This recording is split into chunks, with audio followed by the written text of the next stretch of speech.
দীর্ঘ 2 ঘন্টা পর ডাক্তার ওটি থেকে বাইর হয়ে বলল, অপারেশন সাকসেসফুল। আলহামদুলিল্লাহ। এই অপারেশনটা আমাদের কাছে খুব ক্রিটিক্যাল ছিল। আমাদের দেশের ডাক্তাররা কখনোই সম্ভব হতো না। শুধু এই ডাক্তার দম্পতির জন্য আজ মিষ্টির জীবন বেঁচে গেল। আর একটা সুখবর আছে। কি সুখবর ডাক্তার?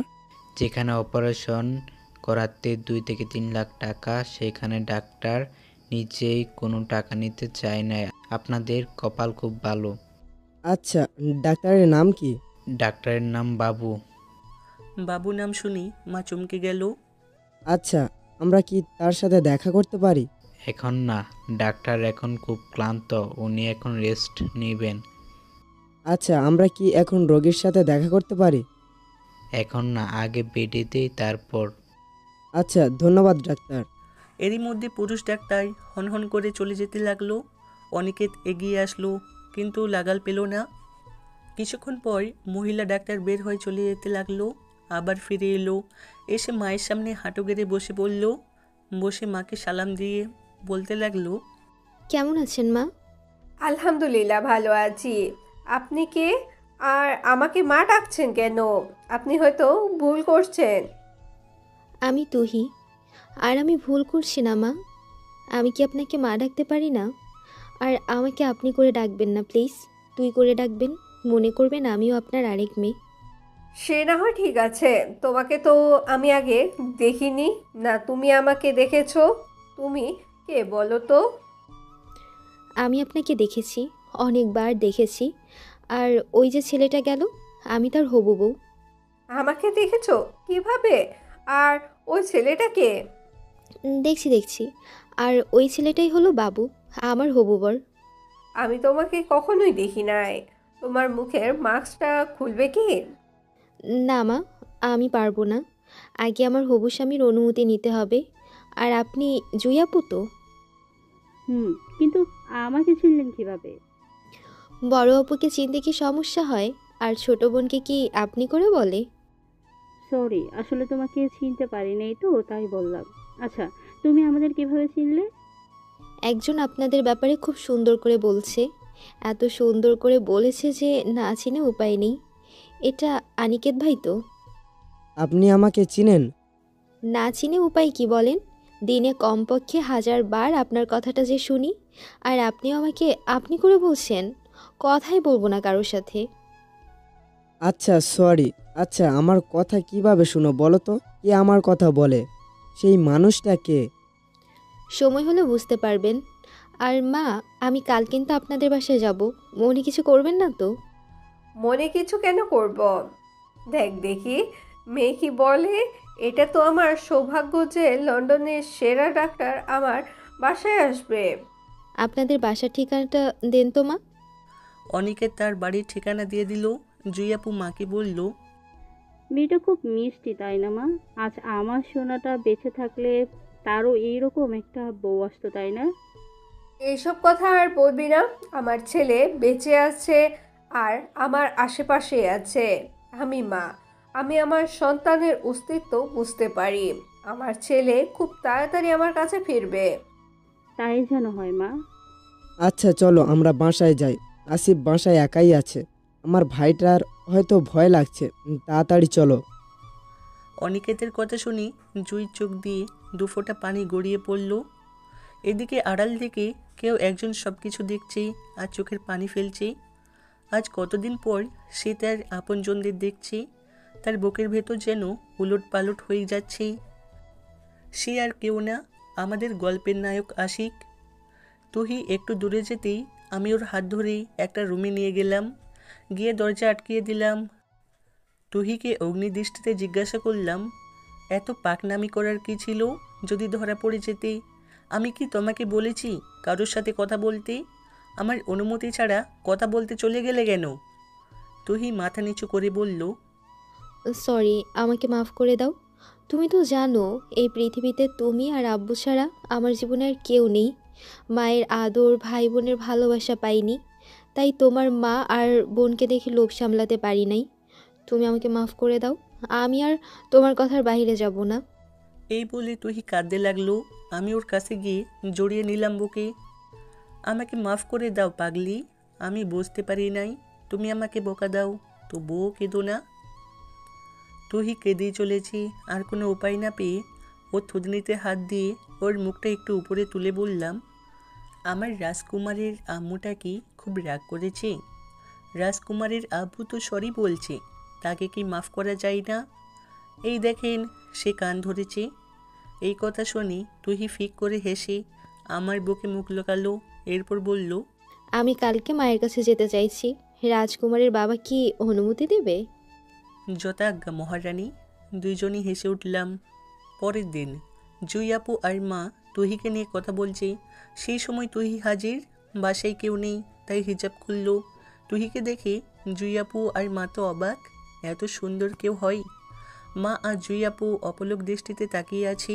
তাদের নীরবতা ভেঙে জুই বলে, মা, আমি আজকে চিকেন বিরিয়ানি আর পায়েস খাবো, খাওয়াবেন তো? তুহির কথা শুনে মা চমকে উঠল, কারণ এগুলো আমার প্রিয় খাবার। মা পায়েস আর বিরিয়ানি রাঁধলো। তুহি খেয়ে আমার জন্য কিছু প্যাক করে নিল। বাসা থেকে বাইর হওয়ার সময় দেখলো একটা কবর। এটা কার কবর? আমার ভাইয়ের। আমার স্বামী প্রতিদিন এই কবরের পাশে থাকে, তো তাই এত পরিষ্কার। চিন্তা মানুষেরও কবর হয়? কি বললে? কিছু না। আচ্ছা আপু, থাকেন, আসি আজকে। অন্যদিকে অনিকেত আজ মিষ্টিকে দেখতে গেছে।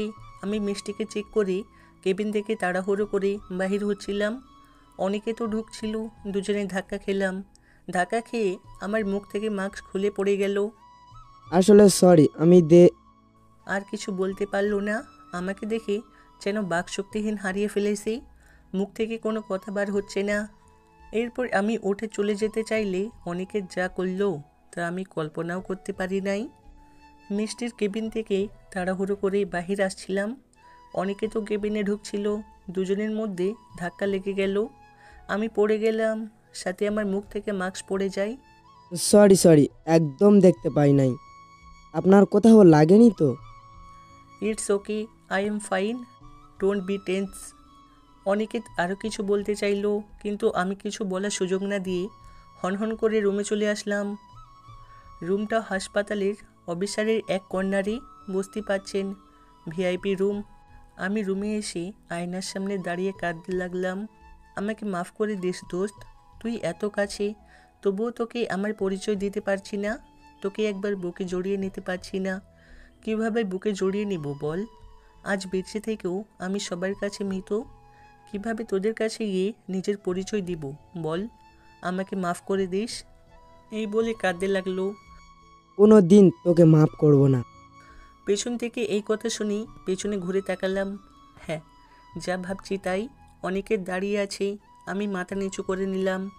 তোকে কোনো দিন মাফ করব না। এতগুলো দিন আমাদের সাথে যোগাযোগ রাখিস নাই। তোর আইডিয়া আছে কতটা কষ্টে আমরা ছিলাম? আমরা তো তোকে কষ্ট দেই নাই, তাহলে আমাদেরকে কেন কষ্ট দিলি বল? তোর আইডিয়া আছে সিমি কতটা কষ্ট পেয়েছে, মা কতটা কষ্ট পেয়েছে। এমন কোনো দিন নাই যে তোর জন্য চোখের জল ফেলে নাই। আমাদের চোখের পানির কোনো দাম নেই তোর কাছে, তাই না? এতটা স্বার্থপর কিভাবে হতে পারলি? শুধু মাথা নিচু করে কাঁদছি। নিজেকে খুব চালাক ভাবিস, তাই না? ভাবছিস তোর মতো চালাক এই পৃথিবীতে নাই?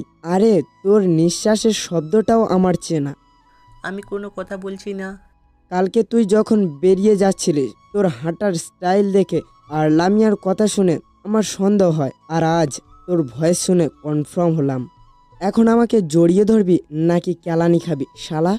আমি আর নিজেকে আটকে রাখতে পারলাম না, দৌড়ে গিয়ে ওকে জড়িয়ে ধরলাম। আমাকে মাফ করে দে দোস্ত, বুঝতে পারি নাই তোদের এতটা কষ্ট দিয়ে ফেলেছি। মাফ করে দে দোস্ত। শালা তোর মাপ নাই, আমাকে না জানিয়ে বিয়ে করিস? না ভাইয়া, আপনি ভুল ভাবছেন।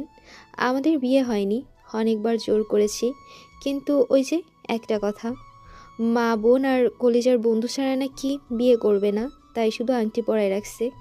তুমি কখন আসলি? হুম। অনেকক্ষণ হলো। তোমাদের বন্ধুত্বের গভীরতা দেখলাম। সত্যি এভাবে সারা জীবন থেকো। ইনশাআল্লাহ। অত কথা বাদ দাও, নাস্তা দাও তো, ক্ষুধা লেগেছে। নিয়েই এসেছি। এই দেখো তোমার প্রিয় বিরিয়ানি আর পায়েস। এইসব কোথায় পেলে? স্বয়ং মায়ের হাতে রান্না।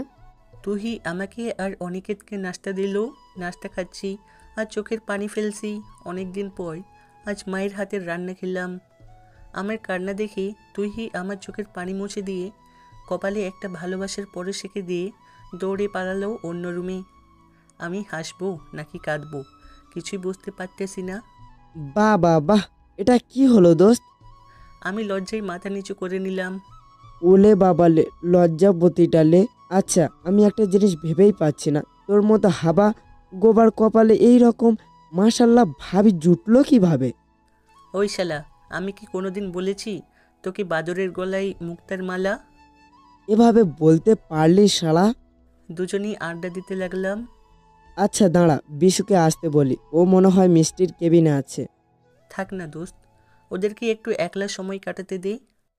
বুঝতে পারছি এখনো রেগে আছিস, তবে যাই বল, বিশুর কোনো দোষ ছিল না, আর মিষ্টিও তোকে খুব ভালোবাসতো, তাই তোর সাথে কোনো মেয়েকে সহ্য করতে পারে নাই। তোর কোলে অন্য মেয়েকে দেখে খুব ভেঙে পড়েছিল, তাই বিশু ওকে সাপোর্ট দিয়েছে শুধু। আর হয়তো তুই ভাবছিস বিশু মিষ্টির সাথে রিলেশনে গিয়েছিল, এটা ভুল। বিশু জান্নাতকে ভালোবাসে। আমি কিছুই বললাম না। অনিকেত বিশুকে আসতে বলল। কিছুক্ষণ পর বিশু আসলো, এসে দরজায় নক করলো। খোলাই আছে, আসতে পারিস। বিশুর রুমে এসে দেখি আমি আর অনিকেত বসে আছি। আমাকে দেখে শক খাই। এরপর কিছুক্ষণ চোখে অশ্রু নিয়ে অনেকক্ষণ আমার দিকে তাকিয়ে থাকে। এরপর পিছনে ঘুরে দেওয়ালের সাথে মাথা লাগিয়ে কাঁদতে থাকে। আমি বিছানা থেকে নেমে গিয়ে ওকে ধরলাম। এখনও কি আমাকে জড়িয়ে ধরবি না? ওর কান্না ক্রমশই বাড়তে লাগলো। আমি ওকে পেছন থেকে জড়িয়ে ধরলাম। বিশিও সামনে ঘুরে আমাকে জড়িয়ে ধরলো। আমাকে মাফ করে দিস দোস্ত। কিসের মাফ? আমরা বন্ধু না শাল্লা? আমি কারোর কেউ না, আমি চলে যাচ্ছি। অনিকেতের কথা শুনে ওকে হাতের ইশারায় ডাকলাম। অনিকেতও আমার সাথে যোগ দিল। তিনজনে জড়িয়ে ধরে অনেকক্ষণ কাঁদলাম। অন্যদিকে তুহির রান্না শেষ, সবাই মিলে খাওয়া দাওয়া করলাম। তুহি আমাকে খাইয়ে দিচ্ছে আর আমার খাবার দেখে ওরা হাসছে। প্লিজ ভাইয়া, হাসবেন না। ওর এটা ডেইলি রুটিন। আমি নিজের হাতে না খাওয়ালে ও খায় না, আর আমিও এতে অনেক শান্তি পাই। তাই বলে এত বড় গাধাকে খাবে? ওই শালা, আমি আমার বউয়ের হাতে খাচ্ছি, তোদের কি? হুম হুম। আর কেউ কিছু বলছে না, শুধু হাসছে। খাওয়া শেষেই ওদেরকে বিদায় দিলাম আর বললাম যেন আর কাউকে না বলে আর মিষ্টির খেয়াল রাখে যেন। পরের দিন তুহি রান্না করে নিয়ে কোথায় জানি গেল আর সন্ধ্যায় ফিরল। কোথায় গেছলে? রাগ করবে না তো? রাগ কেন করব বলো? বাবার কাছে গিয়েছিলাম, জানো বাবার অবস্থা খুব খারাপ। আমি ওকে আর কিছু বলার সুযোগ না দিয়ে ওয়াশরুমে চলে গেলাম। কিছুক্ষণ পর বেরিয়ে দেখি তুহি সেই আগের জায়গায় দাঁড়িয়ে আসে আর চোখে স্পষ্ট পানি দেখতে পেলাম। এভাবে দাঁড়িয়ে আসো কেন? তুহি দৌড়ে এসে আমাকে জড়িয়ে ধরে বলতে লাগলো, আমাকে মাফ করে দাও, আমি তোমার অনুমতি না নিয়ে গিয়েছি। আমার উপরে রাগ হলে মারও বকো, তবুও কথা না বলে থেকো না, মরে যাব। ধুর পাগলি, আমি তোমার উপরে রেগে নেই, তুমি তোমার কর্তব্য পালন করেছ। তোমাদের রোমান্স শেষ হলে আসতে পারে? অনিকেতের কথা শুনে তুহি দৌড়ে পালালো। অনিকেত আর বিশু হাসতে লাগলো। লজ্জা পেতে হবে না, এটা নারীর ভূষণ। তুই বেটা সাওয়াল শালা। ধুর, তোরাও না। আচ্ছা, যে কারণে তোদের আসতে বলেছি, আগামীকাল জুই আপুর জন্মদিন, ওকে সারপ্রাইজ দিব। কি কি করতে হবে জানিস তো? জানি। আমিও যাব কিন্তু। আচ্ছা। পরের দিন অনিকেত, বিশু আর তুহি পুরো বাড়ি সাজিয়েছে। রাত 12টার কিছুক্ষণ আগে আপুর ফেভারিট কেক নিয়ে প্রবেশ করলাম। আপুর জন্য খয়েরি কালারের একটা শাড়ি নিয়েছি। জুই আপু চোখ বেঁধে নিয়ে আসা হলো। রাত 12টায় উইশ করে চোখের বাঁধন খুলে দিল অনিকেত, আর আমি সামনে দাঁড়িয়ে আসি। আপু আমাকে দেখে যা করলো ভাবতেই পারলাম না। জুই আপু আমার দেওয়া শাড়িটা পরেছে। অনিকেত জুই আপু চোখ বেঁধে নিয়ে আসলো, এসে আমার সামনে দাঁড় করিয়ে দিল। এরপর পেছন থেকে অনিকেত আপুর চোখের বাঁধন খুলে দিল, দিয়ে সামনে এসে বলল, সারপ্রাইজ। আপু আমার দিকে তাকিয়ে আসে, কোনো কথা বলছে না, চোখ দিয়ে পানি পড়ছে, যেন বাক শক্তিহীন হারিয়ে ফেলেছে। কেমন দিলাম সারপ্রাইজ? কি ভেবেছেন আমাকে মেরেছে? না, এবার আমার গালে পড়েনি, অনিকেতের গালে পড়েছে। অনেকের চড় খেয়ে মাথা নিচু করে নিয়েছি, আর কিছু বলছে না। তোর সারপ্রাইজের গোষ্ঠী মারি। তোকে গত 2 দিন ধরে আমার সন্দেহ হয়েছিল। আমি তোকে কতবার প্রশ্ন করছি, তুই একটা বার আমাকে বলছিস তুই না আমাকে ভালোবাসিস? এই তোর ভালোবাসা?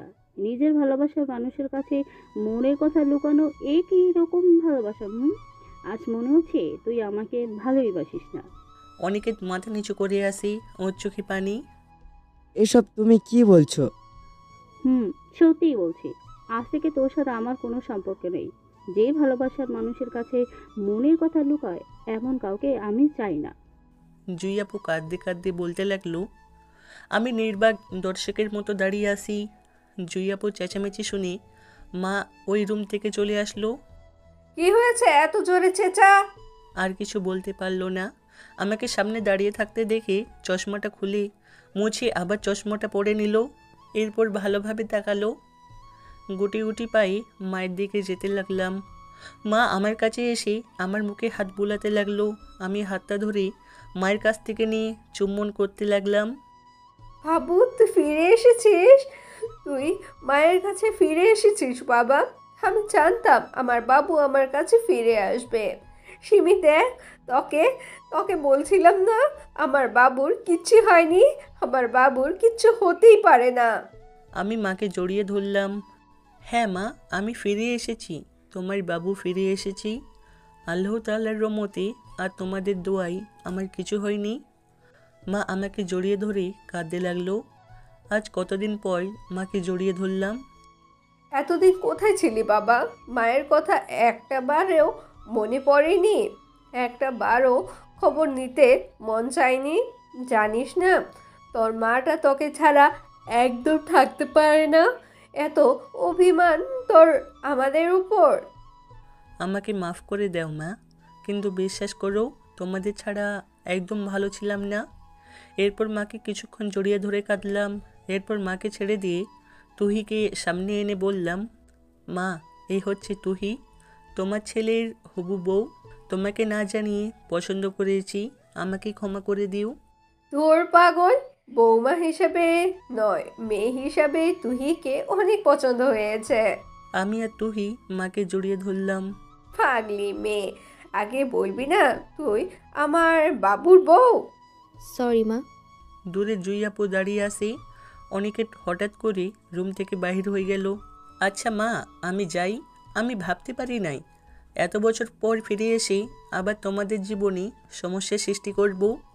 আমাকে সবাই মাফ করে দিও। তুহি চলো। আমি তুহির হাত ধরে চলে যেতে লাগলাম। জুই আপু বলে উঠল, আর এক কোয়া ফেলে দেখ, খুন করে ফেলবো। যেখানে আমার বন্ধুকে অপমান করা হয় সেখানে আমি থাকবো না। আমি এখানে আর এক মুহূর্ত থাকবো না। জুই আপু আমাকে জড়িয়ে ধরে গোটা মুখে চুম্মু দিতে লাগলো। আজ ছেড়ে যাস না ভাই, অনেক কষ্ট পেয়েছি।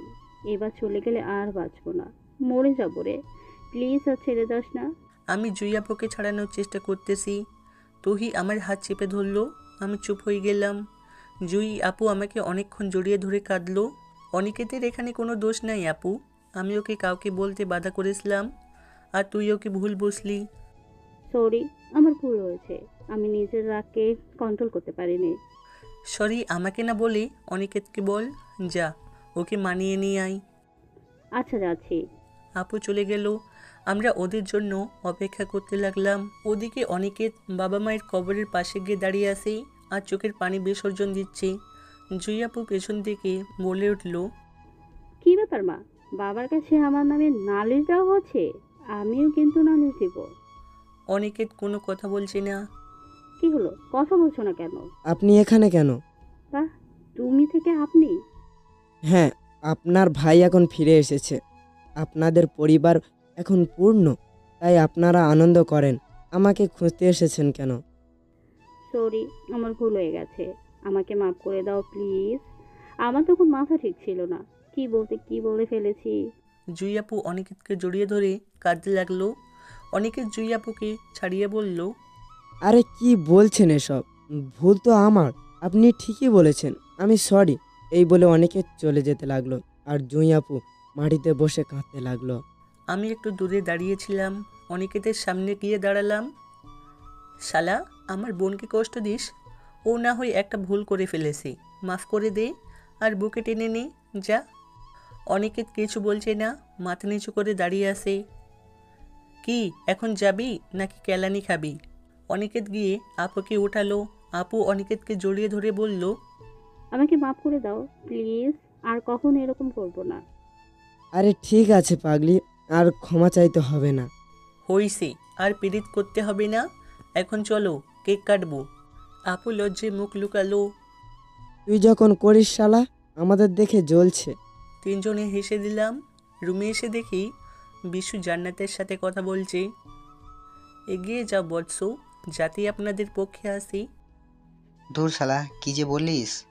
আজ বোনদের জন্য সবার মুখে শালা ডাক শুনতে হচ্ছে। সবই কপাল, আমি শুধু কাউকে শালা ডাকতে পারছি না। ফাজিল কোথাকার। সবাই হেসে দিলাম। এরপর কেক কাটলাম, সবাই অনেক মজা করলাম। এরপর সবাই আড্ডা দিতে লাগলাম। ভাই তুই এতদিন কোথায় ছিলিস, আর আজকে এই পজিশনে কেমনে আসলি? সব বলতে হবে আমাকে। না, অন্য কোনো একদিন। না, আজকেই। আচ্ছা, তাহলে শুনো, এই সব কিছু আজ ওর তুহির জন্য হয়েছে। ও আমার জীবনে না আসলে হয়তো আজ আমার জীবন এরকম হতো না। কেমনে তুই ভাবি তোর জীবনে আসলো? আচ্ছা শোনো, অতীত সেদিন বাড়ি থেকে বাইরে এয়ারপোর্টে গিয়ে তোদের সাথে কথা বলার পর তাড়াহুড়ো করে ভিতরে ঢুকছিলাম। এরপর আমার লাইফে যে এমন দিন আসবে আমি ভাবতেও পারি নাই। আমি তো ভেবেছিলাম আমার জীবন শেষ।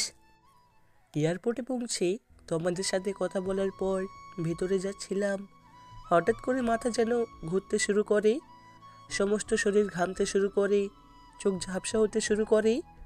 এরপর হঠাৎ করে মাথা ঘুরে পড়ে যায়। ও তুহি আর আঙ্কেল এয়ারপোর্টে ছিলেন। আমাকে মাথা ঘুরে পড়ে গেলে ওরা দৌড়ে আমার কাছে এসে আমার মাথা কোলে নিয়ে বলতে লাগে, এই আপনার কি হইছে? কথা বলছেন না কেন? কথা বলেন। আব্বু একটু পানি দাও প্লিজ। আঙ্কেল পানি এনে দেয়। সবাই হাসপাতালে নিতে চাইলে ও কারো কাছে আমাকে ছাড়ে না। একটু পর আমার জ্ঞান ফিরে দেখি আমি ওর কোলে শুয়ে আছি। উঠতে চাইলে ও জোর করে শুয়ে দিয়ে বলতে থাকে, আপনাকে উঠতে হবে না। আপনার কি হয়েছিল? এরকমভাবে মাথা ঘুরে পড়ে গেলেন কেন? আমি তো দেখে অবাক। আমি একজন মেয়ের কোলে মাথা রেখে শুয়ে আছি, মেয়েটার চোখগুলোও দেখতে পারছি না। কালো পর্দায় ঢাকা, হাতে মোজা, সমস্ত শরীর নীল কালারের বোরকায় আবৃত। জানি না আমার কি হয়েছিল। আমাকে কিছু খাবার দিবেন? আঙ্কেল তাড়াতাড়ি আমার জন্য কিছু খাবার নিয়ে এলেন। ও আমাকে নিজের হাতে খাওয়াতে লাগলো। খাওয়া শেষে জিজ্ঞাসা করলাম, কয়টা বাজে এখন? এখন সময় 1:25। আমি শুনে হাওমাও করে কাঁদতে লাগলাম। না, এ হতে পারে না। আমার জীবন এভাবে শেষ হতে পারে না। আমার স্বপ্ন নষ্ট হতে পারে না। আপনি সত্যি বলছেন তো? হ্যাঁ সত্যি বলছি। মা, আমাকে মাফ করে দাও মা। আমি তোমার স্বপ্ন পূরণ করতে পারলাম না। আমি তোমার ভালো ছেলে হতে পারলাম না। তোমার ছেলের সব স্বপ্ন শেষ মা। হে আল্লাহ, আমি কি এমন পাপ করেছি যে আমার সাথে সবসময় এরকম হয়? আমার স্বপ্নটা এভাবে শেষ করলেন কেন? এর থেকে আমাকে উঠাই নিতেন, তবুও ভালো হতো। আমি আর বেঁচে থেকে কি করব? আপনি আমাকে উঠিয়ে নেন, আমি আর বাঁচতে চাই না। এই বলে কাঁদতে লাগলাম। সবাই আমার দিকে তাকিয়ে আসে। আমার কান্না দেখে তুহিও কাঁদতেছে। এরকমভাবে বলতে নেই। আল্লাহ যা করেন ভালোর জন্যই করেন। কাঁদবেন না প্লিজ। তুমি কোথায় যাবে বাবা, আর কি জন্য যাবে? আমি লন্ডনে যাব স্কলারশিপ নিয়ে, সেখানে ডাক্তারি পড়ার জন্য। আমার সব স্বপ্ন শেষ হয়ে গেল। আমরাও তো সেখানে যাচ্ছি। আচ্ছা, কান্না করিও না বাবা, দাঁড়াও, আমি চেষ্টা করে দেখছি কি করা যায়। আব্বু চেষ্টা না করতেই হবে, না হলে আমিও যাব না। আঙ্কেল একটু মুচকি হেসে বললেন, তোমার পাসপোর্টের কার্ডটা দাও। আমি আঙ্কেলকে দিলাম। আঙ্কেল চলে গেল। তুহি আমাকে ধরে একটা সিটে বসিয়ে আমাকে ধরে বসে আছে। আমার কেমন জানি লাগছে। আমি সরে যেতে চাইলে তুহি বলল, একদম সরে যাওয়ার চেষ্টা করবেন না। আমি কি বাঘ নাকি ভাল্লুক যে আপনাকে খেয়ে ফেলছি? আপনার শরীর অনেক খারাপ, তাই সরে যেতে হবে না। আমি কিছু বললাম না, মাথা নিচু করে নিলাম।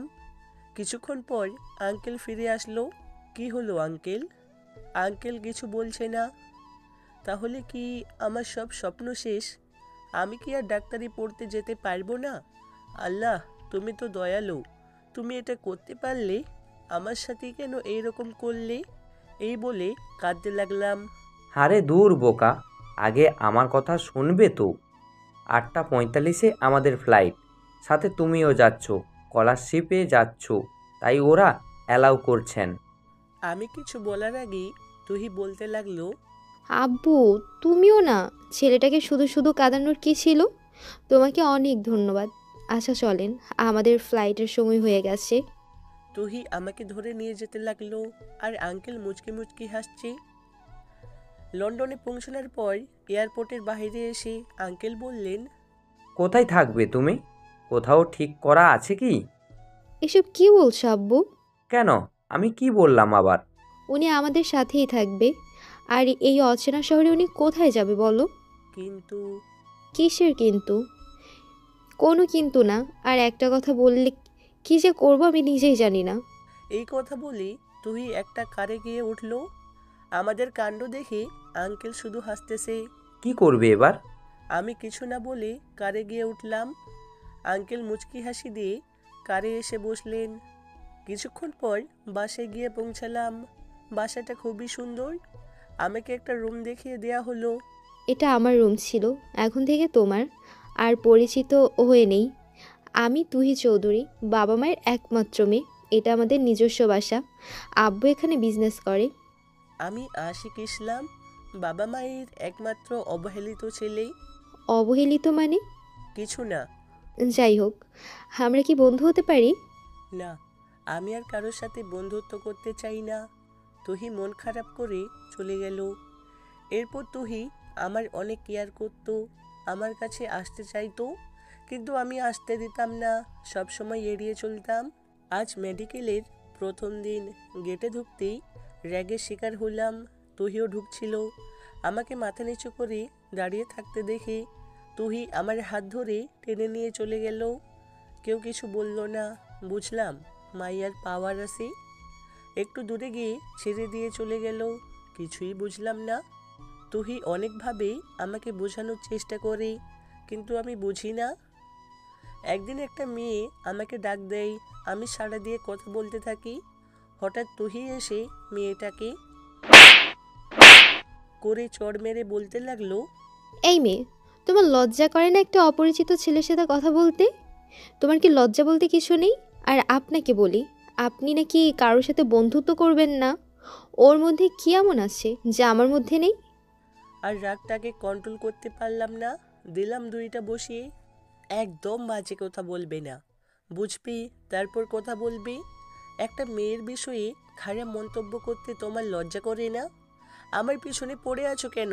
আমাকে মুক্তি দাও প্লিজ। আমার কথা শুনে তুহি কাঁদতে কাঁদতে চলে গেল। আমিও মেয়েটাকে সরি বলে চলে গেলাম। সারাদিন কিছু ভালো লাগছে না, কিছু খাই নাই। রাতে বাসায় গেলাম। আঙ্কেল তুহিকে বলল, তুমি যাও তো মা, আশিককে ডেকে আনো। কেন রাখতে হবে? কেন? আমরা যে দয়া দেখিয়েছি, খাইয়েছি, এতেই অনেক। যখন খাওয়ার ইচ্ছে হবে কুত্তার মতো লেজ নাড়িয়ে এসে পায়ের কাছে ঘেউ ঘেউ করবে। আর না খেয়ে থাকলে কেউ মরে না। তুমি খেয়ে নাও। আঙ্কেল তুহির কথা শুনে যেন আকাশ থেকে পড়লেন। আমিও খেতে আসছিলাম। তুহির কথা শুনে খাওয়ার ইচ্ছা শেষ হয়ে গেল। রুমে গিয়ে কাঁদতে লাগলাম। কিছুক্ষণ পর আঙ্কেল প্লেটে করে খাবার নিয়ে আমার রুমে আসলেন। আমার বাবাটা কি রাগ করেছে? না আঙ্কেল, তাহলে বাবাটা আজ খেতে যায়নি কেন? আমার ক্ষুধা নাই। রাস্তার কুকুরের ক্ষুধা লাগলে নিজে থেকেই খেয়ে নেবে। সত্যি কি? আমি খাইয়ে দিলেও কি বাবাটা কি খাবে না? আঙ্কেল আমার মুখের সামনে খাবার ধরলেন, কিভাবে আর না করি। খাওয়ার পর আঙ্কেলকে একটা পার্ট টাইমের জবের কথা বললাম। আঙ্কেল নিজের কোম্পানিতেই একটা চাকরির ব্যবস্থা করে দিলেন। এরপর এভাবে দিন চলতে লাগলো। তুহি আমাকে অনেকভাবে অপমান করে। আর আগের মতো কেয়ার করে না, খবর নেয় না, এমনকি কথা বলতে চাই না। আর ওই মেয়েটা প্রতিদিন আমাকে ডেকে কথা বলে, আর তুহি এসব সহ্য করতে পারে না। আমাদের কথা বলা দেখে পর্দার নিচে চোখের পানি ফেলে। ওর এই ইগনোরটা কেন জানি মেনে নিতে পারছি না। একদিন একটু আগে এসে মাঠে এসে বসেছিলাম, হঠাৎ দেখলাম তুহি গেট দিয়ে ঢুকছে। ওকে দেখে মাথা খারাপ হয়ে গেল। ওর কাছে গিয়ে যা করলাম তা দেখে সবাই অবাক। পরের দিন একটু আগেই এসে মাঠে বসে আছি, আর তুহির কথা ভাবছি, ওর কেয়ারগুলোর কথা ভাবছি। কতই না কেয়ার করতো। আবার ওর বলা কথাগুলো মনে পড়তেই মন খারাপ হয়ে গেল। ওর ইগনোরের কথা ভেবে চোখে পানি চলে আসলো। আচ্ছা, ও কথা না বলাতে আমি কষ্ট পাচ্ছি কেন? এর থেকেও তো বেশি কষ্ট আমাকে মিষ্টি দিয়েছে। তাহলে এইটুকু কষ্টে আমি কাঁদছি কেন? আর তুহির কেয়ার করা, কথা বলা, এগুলোকে আমি মিস করছি কেন? তাহলে কি আমি ওকে ভালোবেসে ফেলেছি? না, এ হতে পারে না। ও কোটিপতির একমাত্র মেয়ে, আর আমি একটা সামান্য ছেলে যার বাবা নিজের ছেলেকে অস্বীকার করে। আমি ওদের টাকায় খাচ্ছি, পড়ছি, ওদের সাথে বেইমানি করতে যাচ্ছি। না না, আর সামনে এগানো যাবে না। হঠাৎ গেটের দিকে নজর পড়ে গেল। দেখতে পেলাম কেউ একজন জিন্স প্যান্ট পরে ছোট জামা পরে আসতেছে। এর আগে এমন কাউকে দেখি নাই। উঠে একটু এগিয়ে গেলাম, ভালো করে দেখলাম। এরপর যা দেখলাম নিজের চোখকেও বিশ্বাস করতে পারছিলাম না। এ তো তুহি। ও কোনোদিন এই পোশাক পরেনি, আজ কেন পরেছে তা মাথায় ঢুকছে না। সোজা ওর কাছে গেলাম, ওর সামনে দাঁড়িয়ে রক্তিম চোখে ওর দিকে তাকিয়ে আসি। এই যে মিস্টার, আমার সামনে দাঁড়ালেন কেন? আমি কোনো কিছু বলছি না। কি হলো? আমার পথ আটকে ধরলেন কেন? আমাকে যেতে দে। আর কিছু বলতে না দিয়ে করে একটা চড় মারলাম, তুই আমাকে মারলি? আর অন্য গালে একটা চড় মারলাম। এটা কি পড়েছিস? অন্যকে নিজের শরীর দেখাতে খুব ভালো লাগে, তাই না? তোকে তো আমি জীবনে এই ড্রেস পরে আসতে দেখি নাই, তাহলে আজ কেন পরেছিস? মডার্ন হতে চাইস? রাস্তার মেয়ে হতে চাইস? একটাবার আঙ্কেলের কথাটা ভেবেছিস? আঙ্কেলের সম্মানের কথা ভেবেছিস? তুই মাথা নিচু করে দাঁড়িয়ে আসে। আমার শার্ট খুলে ওর গায়ে জড়িয়ে দিলাম। ওর চোখ দিয়ে পানি পড়তে লাগলো। আমাদের কথা শুনে কিছু আবাল পাবলিক এগিয়ে আসলো। সবাই হুমড়ি পড়ল। অনেক বাধা করলাম, তবুও ছাড়লো না। একসময় উত্তম মাধ্যম দেওয়া শেষে পুলিশের হাতে তুলে দিল। পুলিশ নিয়ে গেল, কিন্তু আঙ্কেলের কথা বলাই আর গায়ে হাত দেয়নি। কিছুক্ষণ পর আঙ্কেল এসে আমাকে নিয়ে গেল বাসায় ফিরে। সত্যি আঙ্কেল, আমি কিছু করিনি। তোকে বলতে বলছি, আমি জানি আমার ছেলে কেমন। যা রুমে যা। আমি রুমে গিয়ে অনেক কিছু ভাবলাম। এই বাড়িতে আর থাকা যাবে না। রাতে আঙ্কেল খাওয়ার জন্য ডাকলো। আমি খেতে গেলাম। গিয়ে দেখি তুহি আসেনি। ওকে ডাকতে সোজা ওর রুমে চলে গেলাম। গিয়ে দেখি উপর হয়ে শুয়ে কাঁদতেছি। তুহি, উঠো, আঙ্কেল খেতে ডাকছি। তুহি উঠে আমার কাছে এসে করে একটা চড় মেরে বলতে লাগলো, এই ছোট লোকের বাচ্চা, তুই জানিস না মেয়ে মানুষের ঘরে ঢুকতে অনুমতি নিতে হয়? সরি, আমি বুঝতে পারি নাই। আর তুই আমাকে চড় মারার সাহস কোথায় পাস? কুকুরের মতো আমাদের খাবি, আমাদের পড়বি, আর আমাকেই চড় মারবি? তোর তো সাহস কম না? আমি মাথা নিচু করে বললাম, সরি, আমার ভুল হয়ে গেছে। তোমাকে ওই পোশাকে দেখে একদম সহ্য করতে পারি নাই। আমি চাই নাই আমার ভালোবাসার মানুষকে কেউ ওই পোশাকে দেখুক, তাই রাগ কন্ট্রোল করতে না পেরে তোমাকে মেরেছি। আমার ভুল হয়ে গেছে। এখন চাইলে প্রতিশোধ নিতে পারো, তবু ওই রকম পোশাক পরিও না। ওয়েট ওয়েট, তুই আমাকে তুই করে বলছিস কেন? আর তোর ভালোবাসার মানুষ মানে? কে তোর ভালোবাসার মানুষ? আমি? তোর তো দেখছি সাহস অনেক বেড়ে গিয়েছে। কাকে কি বলছি? তোর মাথা ঠিক আছে? আমি তোর মালিক। আমরা তোর অসময়ে পাশে ছিলাম, খাইয়েছি, পড়িয়েছি। তোর পড়াশোনার খরচ আমার বাবা দেয়। কি আছে তোর? আর তোর কি জন্য মনে হইল যে তোর মতো একটা ভিখারিকে আমি ভালোবাসবো? নিজের অবস্থান ভুলে গেছিস? ব্রাহ্মণ হয়ে চাঁদে হাত দিতে চাচ্ছিস? তোর মতো রাস্তার ফকিরদের এখানে থাকতে দেওয়াই ভুল হয়ে গেছে। এখনই বাবাকে বলছি তোর ঘাড় ধাক্কা দিয়েই বাড়ি থেকে বের করে দিতে। আমি চোখের পানি ফেলতে ফেলতে বললাম, তাহলে এতদিন যা করেছিলে সব মিথ্যা? আমার সাথে অভিনয় করেছিলে? তোকে কতবার বলবো আমাকে তুমি করে বলবি না? হ্যাঁ, এতদিন অভিনয় করছিলাম, এখন তোর এই মুখ দেখতে আমার ঘৃণা করছে। এই বাড়ি থেকে চলে গিয়ে আমাকে ধন্য করবি নাকি মিথ্যা অপবাদ দিয়ে বাবাকে বলে বাড়ি থেকে বের করব? থাক, আর এই উপকারটা করতে হবে না। আমি চলে যাব আজকে। ভালো থাকবেন আর আঙ্কেলকে দেখে রাখবেন। আমি খাবার টেবিলে এসে, আঙ্কেল, ম্যাডাম আজ আসবেন না, আমাকে একটু নিজের হাতে খাইয়ে দিবেন। আমার মুখে ম্যাডাম ডাক শুনে আঙ্কেল একটু কেমন করে তাকালেন, এরপর বললেন, রিকোয়েস্ট করার কি আছে, আয় খাইয়ে দিই। আঙ্কেল খাইয়ে দিচ্ছেন, আমার চোখ থেকে পানি গড়িয়ে পড়ছে। আঙ্কেল আমার চোখের পানি মুছে দিয়ে বললেন, খাবার সময় কাঁদতে নেই। আমি খেয়ে রুমে এসে অনেক কাঁদলাম। এরপর রেডি হয়ে বইপত্র নিয়ে বেরিয়ে পড়লাম। বের হওয়ার সময় একটা চিঠি দারোয়ানের হাতে দিয়ে চলে আসলাম। অন্যদিকে আঙ্কেল তুহির ঘরে গিয়ে দেখে তুহির রুমের দরজা ভেতর থেকে বন্ধ। নক করার অনেকক্ষণ পর বের হয়ে বলল, কি হয়েছে আব্বু? খেতে আসলি না যে? ভালো লাগছিল না আব্বু। ও আচ্ছা, আশিকের কি হয়েছে বল তো? কেন, ওর আবার কি হবে? না মানে খাবার টেবিলে খেতে খেতে কাঁদছিল, আবার আজ প্রথম নিজের থেকে আমাকে বলল ওকে খাইয়ে দিতে, আবার তোকে ম্যাডাম বলে ডাকলো। কি সব অদ্ভুত কথা বলছে, জানি না কি হয়েছে। তুই কিছু জানিস? তুহি মাথা নিচু করে বলল, না তো, আমি কিভাবে জানবো? ওকে গিয়ে বলো। আচ্ছা তুই ঘুমা। এই বলে আঙ্কেল চলে গেল। আর তুহি ঘরে ঢুকে কাঁদতে লাগলো আর চিন্তা করতে লাগলো। ও যা করেছে সব ঠিক করেছে। কোনো ভালোবাসার মানুষ তো খারাপ পোশাকে দেখতে পারবে না।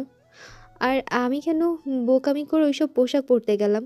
ছি, আমি তো কোনোদিন ওইসব পরি নাই। শুধু শুধু এতগুলো মানুষের মার খেলো, আর আমি কেন ওর সাথে এরকম ব্যবহার করতে গেলাম? থাপ্পড় মারতেই বা কেন গেলাম না? আজ একটু বেশি করে ফেলেছি। আমার কি দোষ?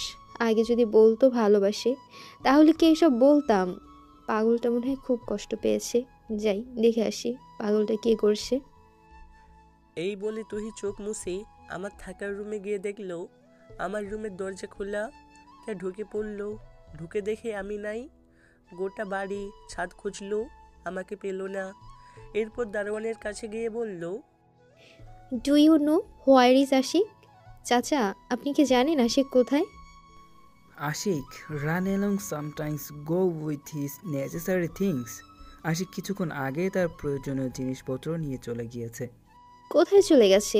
আপনি কি যাওয়ার অনুমতি দিলেন কেন? দুঃখিত, সে আপনাদেরকে দেওয়ার জন্য আমাকে একটা চিঠি দিয়ে গিয়েছে। তুহি চিঠিটা খুলে আঙ্কেলের রুমের সামনে গিয়ে দরজা ধাক্কাতে লাগলো। আঙ্কেল দরজা খুলে দেখে তুহি কাঁদছে। তুহি আঙ্কেলকে দেখে বুকে ঝাঁপিয়ে পড়ে কাঁদতে লাগলো। কি হয়েছে, কাঁদছিস কেন? তুহি কিছু বলতে পারছি না। আঙ্কেল ওকে বিছানায় বসিয়ে শান্ত করে বলল, কি হয়েছে মা বল। তুহি চিঠিটা আঙ্কেলকে দিল। আঙ্কেল চিঠিটা খুলে পড়তে লাগলো। চিঠি, প্রথমে আমার সালাম নেবেন। আপনাদের জন্য আজ আমি এই স্থান পর্যন্ত আসতে পেরেছি। আপনারা না হলে হয়তো আজ আমি এই পর্যন্ত আসতে পারতাম না। আপনাদের জন্যই আজ আমি জীবনযুদ্ধে লড়াই করতে পারছি। আপনাদের টাকায় খাচ্ছি, পড়ছি। এর জন্য আপনাদেরকে অনেক ধন্যবাদ। হয়তো আপনাদের এই ঋণ কখনোই শোধ করতে পারবো না।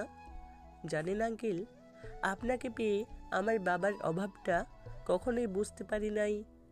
আমার বাবার আসনে আপনাকে বসিয়েছিলাম, আর সারা জীবন সেই স্থানেই থাকবেন ইনশাল্লাহ। সেই বাবাকে আজ না বলে চলে আসছি, আমাকে মাফ করে দেবেন।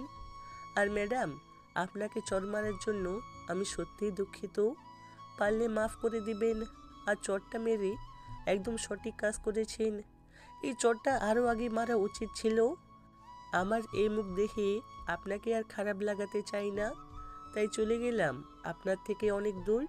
ভালো থাকবেন আর আঙ্কেলের খেয়াল রাখবেন। আল্লাহ হাফেজ। ইতি রাস্তার কুকুর। চিঠি পড়ে আঙ্কেল ধপ করে বসে পড়লেন। কি হয়েছে, সব সত্যি কথা বলবি। তুহি ক্যাম্পাসের সব ঘটনা বলতে লাগলো। এরপর বাসার ঘটনা বলতে লাগলো। সব শুনে আঙ্কেল বললেন, ও যা করেছে সব তো ঠিক করেছে। আর তুমি না ওকে ভালোবাসো, তাহলে এইভাবে ওকে অপমান করতে পারলে? ওকে তুমি চর মারতে পারলে? আজ তোমার মতো মেয়ের বাবা বলে আজ আমার লজ্জা করছে। এই বলে আমাকে খুঁজতে আঙ্কেল বেরিয়ে পড়ল, কিন্তু কোথাও পেল না। মন খারাপ করে বাসায় ফিরল। আজ 4 দিন পর আমি একটা হোটেলে কাজ করছি। হঠাৎ করে একজন মানুষকে দেখে আমি কাজ বন্ধ করে দাঁড়িয়ে পড়লাম। আমার হাঁটু কাঁপছে। লোকটা এসে যা করলো তার জন্য মোটেও প্রস্তুত ছিলাম না। আঙ্কেল আমাকে অনেক জায়গায় খুঁজে কিন্তু কোথাও পাইনি। আমি আঙ্কেলের অফিসের কাজটাও ছেড়ে দিছি। অনেক খোঁজার পর একটা রেস্টুরেন্টে কাজ পাইছি।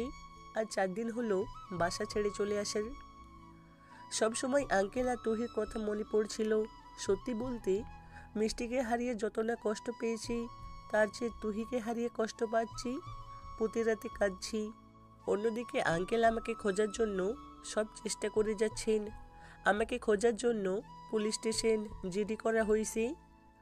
প্রতিদিনের মতো আজকেও আনমনে কাজ করছিলাম। হঠাৎ একটা গ্লাস আমার হাত থেকে পড়ে যায়। ম্যানেজার এসে করে চর বসিয়ে বলতে থাকে, এই কাজ করার সময় তোর মন কোথায় থাকে? ছোট লোক, ভিখারি দিলি তো গ্লাসটা ভেঙে। এখন এই গ্লাসের টাকা তোর কোন বাপ দিবে? আজ তোর বেতন থেকে কাটবো।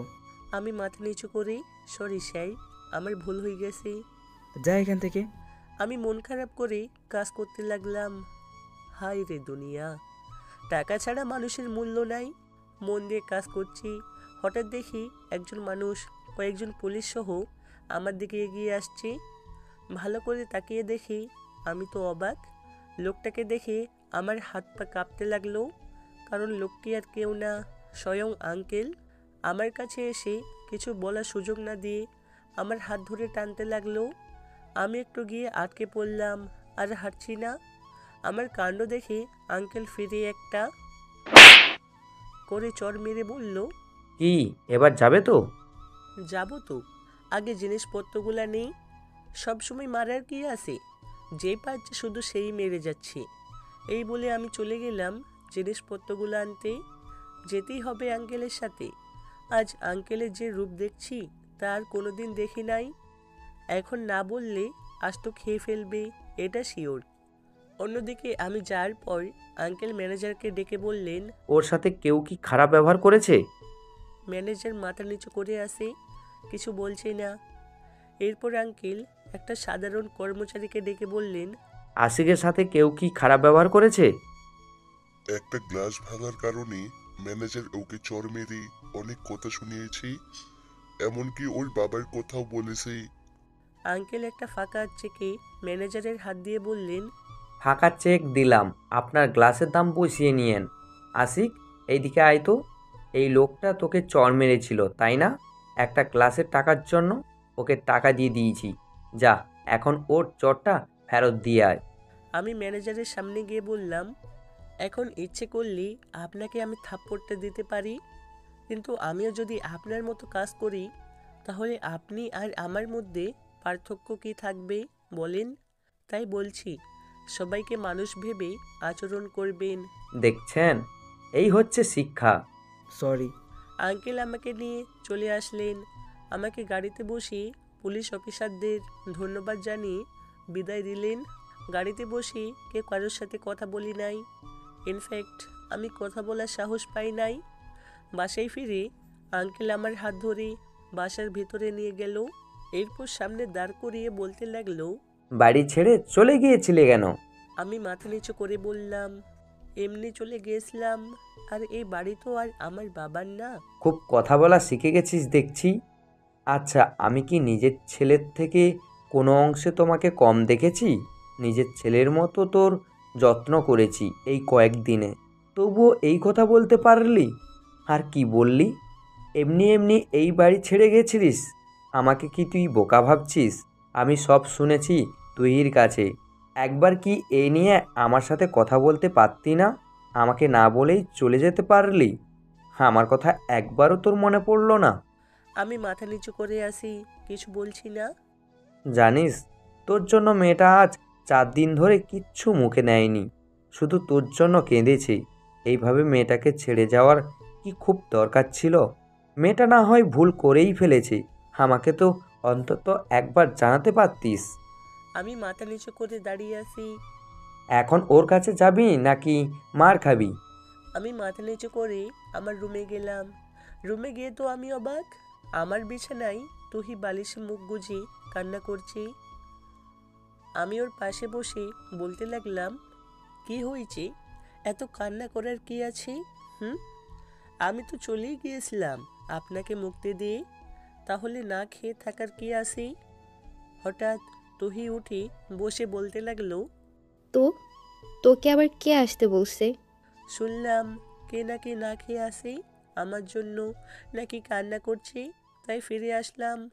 আচ্ছা, আমার ভুল হয়েছে, মাফ করবেন, আবার চলে যাচ্ছি।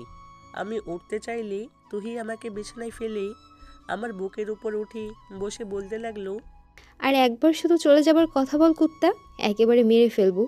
খুব সাহস হয়েছে তাই না? আমাকে ছেড়ে চলে যেতে চাস? এটুকুতেই এতটা রাগ হয়েছে? আর আমাকে যে এতদিন ইগনোর করেছিস, আমার বুঝে রাগ হয় না? আমি কিছু বলছি না, শুধু ওর দিকে এক দৃষ্টিতে তাকিয়ে আসি। হঠাৎ তুহি আমাকে জড়িয়ে ধরে কাঁদতে কাঁদতে বলতে লাগলো, তোমাকে ওই মেয়ের সাথে দেখে আমার খুব রাগ হতো, একদম তোমার পাশে সহ্য করতে পারতাম না। আর তোমার ইগনোরটা একদমই সহ্য করতে পারতাম না, তাই ওই মেয়ের মতো করে সেদিন সেজেছিলাম। তোমাকে ওইসব বলার কোনো ইচ্ছা আমার ছিল না, রাগের মাথায় বলে ফেলেছি। আমাকে মাফ করে দাও, আমি তোমাকে ছাড়া বাঁচতে পারবো না। তোমাকে যেদিন প্রথম দেখেছি ওই দিনই ভালোবেসে ফেলেছি। আমাকে ছেড়ে যেও না, আর গেলে আমাকে মেরে তারপর যাও। তুহির কথা শুনে ওকে শক্ত করে জড়িয়ে ধরলাম। হঠাৎ আঙ্কেল পেছন থেকে বললেন, হয়েছে হয়েছে, পরে রোমান্স করা যাবে, এখন খেতে আসো। আঙ্কেলের কথা শুনে আমি লজ্জায় পড়ে গেলাম। আমার বরের সাথে আমি রোমান্স করছি, তাতে কার কি? আমি তো আর বাহিরের কারোর সাথে রোমান্স করতে যাইনি। বিয়ে না হতেই বর? বাহ বাহ বাহ। আঙ্কেল, আমার কিছু কথা ছিল যা আজ পর্যন্ত আপনাদের কাছে গোপন করেছি। কি কথা? আঙ্কেল, আমার একটা ভয়ঙ্কর অতীত আছে যা আপনাদেরকে জানাতে চাই। আচ্ছা বলো। এরপর আঙ্কেল আর তুহিকে আমার সব অতীতের কথা বললাম, মিষ্টির সাথে ঘটে যাওয়া সব বললাম। এই জন্য আমি তোমাকে বেস্ট ফ্রেন্ড বানাতে চাই নাই। তুহি সব কথা শুনে যা বলল, আমি যেন আমার কানকে বিশ্বাস করতে পারছিলাম না। আমার সব অতীতের কথা খুলে বললাম, মিষ্টি আর আমার সব কথা বললাম। আমার কথা শুনে আঙ্কেল কিছু বলল না। দেখলাম অশ্রুসিক্ত নয়নে মাথা নিচু করে আসি। তারা কেউ কিছু বলছে না। তাদের নীরবতা দেখে তুহিকে উদ্দেশ্য করে বললাম, এই জন্য আমি তোমার সাথে বন্ধুত্ব করতে চাই নাই। আমার কথা শেষ করে আমি মাথা নিচু করে আসি। এতদিন এইসব বলো নাই কেন?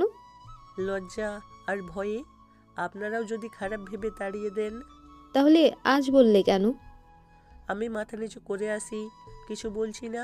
আমি কিছু বলছি না বলে তুহি যে কথা বলল তা শোনার জন্য আমি মোটেই প্রস্তুত ছিলাম না। আব্বু, আমি এক্ষুনি বিয়ে করব, তুমি কি রাজি আছো? আর তুমি রাজি না থাকলেও আমার কিছু করার নেই, আমি আজকেই ওকে বিয়ে করে নেব। আঙ্কেল যেন কথা বলার ভাষা হারিয়ে ফেলেছে। কি বলছিস এসব? তুই পাগল হয়ে গেছিস নাকি? আমি মাথা নিচু করে রইলাম। যা ভেবেছিলাম তাই। আঙ্কেলও হয়তো ভুল বুঝলো। কি বলছো আব্বু? তুমিও ওদের মতো ভুল বুঝছো। তুমি জানো না ও কেমন। যাই হোক, ও যেরকমই হোক না কেন, ও শুধু আমার, আর কারো না। আর এখন তুমিও যদি ওকে মেনে না নাও, তাতে আমার কিচ্ছু করার নেই। ওর হাত ধরে আমি গাছতলাতে থাকতেও রাজি আছি। ওকে ছাড়া আমি একেবারে শূন্য। আপনি চুপ করেন, এইসব কথা একদম বলবেন না। উনি আপনার পিতা, উনি আপনার ভালো মন্দ খুব ভালো করে জানেন। কোথায় গেলে আপনার উপকার হবে আর কোথায় গেলে আপনার ক্ষতি হবে তা ওনার চেয়ে ভালো কেউ জানেন না। আর মাতা পিতা কখনো সন্তানের খারাপ চায় না। এই সব কিছু আমার জন্য হচ্ছে। আমার ফিরে আসা ঠিক হয়নি, আমি আবার চলে যাচ্ছি। আমাকে মাফ করবেন। আর কাউকে ছাড়া কারো জীবন কখনো থেমে থাকে না। আর একবার শুধু যাওয়ার কথা বলো, মেরে পা ভেঙে দেব। কি বললে? কারো অনুপস্থিতিতে কারো জীবন থেমে থাকে না? হ্যাঁ, আমারও থাকবে না হয়তো, কিন্তু জিন্দা লাশ হয়ে বেঁচে থাকবো। তুমি কি তাই চাও? নিশ্চয়ই চাও না? তুমি যেখানে থাকবে আমিও সেখানেই থাকবো। পৃথিবীর সব মানুষ খারাপ বললেও তুমি আমার কাছে সবার চেয়ে শ্রেয়। যে তোমাকে ভুল বোঝে তার কাছে থাকার কোনো প্রশ্নই ওঠে না। তোমার জন্য তোমার জন্য আমি হাজার জনকে ত্যাগ করতে পারি, এমনকি নিজের বাবা। আর একটাও বাজে কথা বলো না। তোমাদের কথা শেষ হয়ে থাকলে আমি কি কিছু বলতে পারি? আমরা কিছু বলছি না, মাথা নিচু করে আসি। তুহি আমার জ্বর খেয়ে মাথা নিচু করে চোখের পানি ফেলছে। আঙ্কেল কমন কণ্ঠে বলতে লাগলেন, তোমরা কি আমাকে এতটাই খারাপ মনে করো? আমি কি খুব খারাপ? আমার মধ্যে কি মায়া মমতা ভালোবাসা বলতে কিছুই নেই? আমি কি একবারও বলেছি যে তোমাদের মেনে নিব না কিংবা আশিককে ভুল বুঝছি? আচ্ছা, নিজের সন্তানকে কি আমি ভুল বুঝবো? আমি কি এতটাই খারাপ? আজ আমার নিজের মেয়ের কথা শুনে মনে হচ্ছে আমি পিতা হিসাবে ব্যর্থ। এতদিন ধরে তোকে মানুষ করছি, তোর মুখের দিকে তাকিয়ে আজ অবধি দ্বিতীয় বিয়ে করিনি। এমন কোনো জিনিস আছে কি যেটা তুই চেয়েছিস আর আমি দিইনি? তবুও আজ ছেড়ে যাওয়ার কথা বললি। একবারও তোর এই বুড়ো বাপটার কথা ভাবলি না? সত্যি বলছি, আজ আমার মরে যাওয়ার ইচ্ছে করছে জানিস।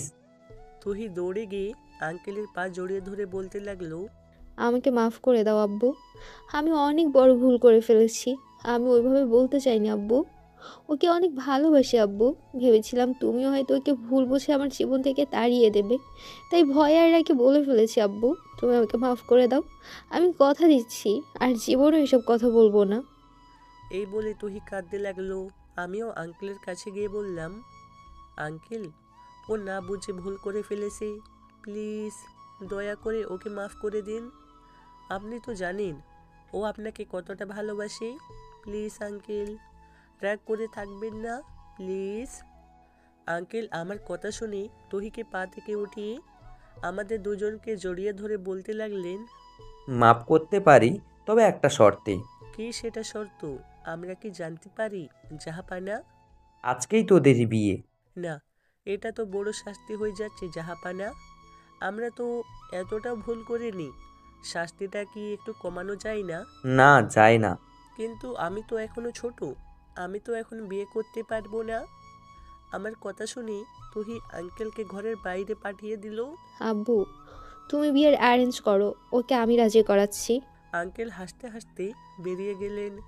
তুহি দরজা বন্ধ করে দিয়ে আমার কাছে এসে আমাকে বিছানায় ধাক্কা দিয়ে ফেলেই আমার বুকের উপর বসে বলতে লাগলো, শালা, তুই ছোট, সঠিক সময় বিয়ে করলে এতদিন আমাদের ছেলে মেয়ে আব্বু আম্মু বলে ডাকতো। আর তুই বিয়ে করবি না, তোর দাদা বিয়ে করবে। তাহলে আমার দাদাকেই বিয়ে করো। কি বললি শালা খাটাস? তুহি শোনো, আমি আমার মা, বোন আর প্রাণের বন্ধু ছাড়া বিয়ে করতে পারবো না। আমাকে মাফ করে দিও। আমার কথা শুনে তুহি আমার কপালে একটা কিস করে শক্ত করে জড়িয়ে ধরলো।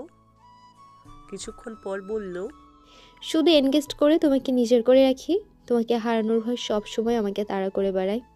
আমি আর কিছুই বললাম না। রাতে আমাদের এঙ্গেজড হইল। এখন আমরা খাতা কলমে স্বামী স্ত্রী। সবশেষে তুহি আমার রুমে এসে আমাকে জোর করে জড়িয়ে ধরে গোটা মুখে ভালোবাসার পরশিকে দিয়ে আমাকে শক্ত করে জড়িয়ে ধরে থাকলো। আমিও বাধা দিলাম না আজকে। কিছুক্ষণ পর, তোমার রুমে যাবে না? আজকে একটু থাকি প্লিজ। আমি আর না করলাম না। আমার বুকে মাথা দিয়ে সারা রাত থাকলো। পরের দিন আমার রুমে তহির বেডটা ঢোকানো হলো। ওর একটাই শর্ত, ওর পাশে ঘুরে শুতে হবে আর ও সারা রাত দেখবে। এভাবে তহির কেয়ার, ভালোবাসায় 3 বছরের মেডিকেল শেষ করলাম দুজনে। পরের 1 বছর প্রফেশনাল জীবন। আমি তহিকে ধন্যবাদ না দিয়ে পারি না।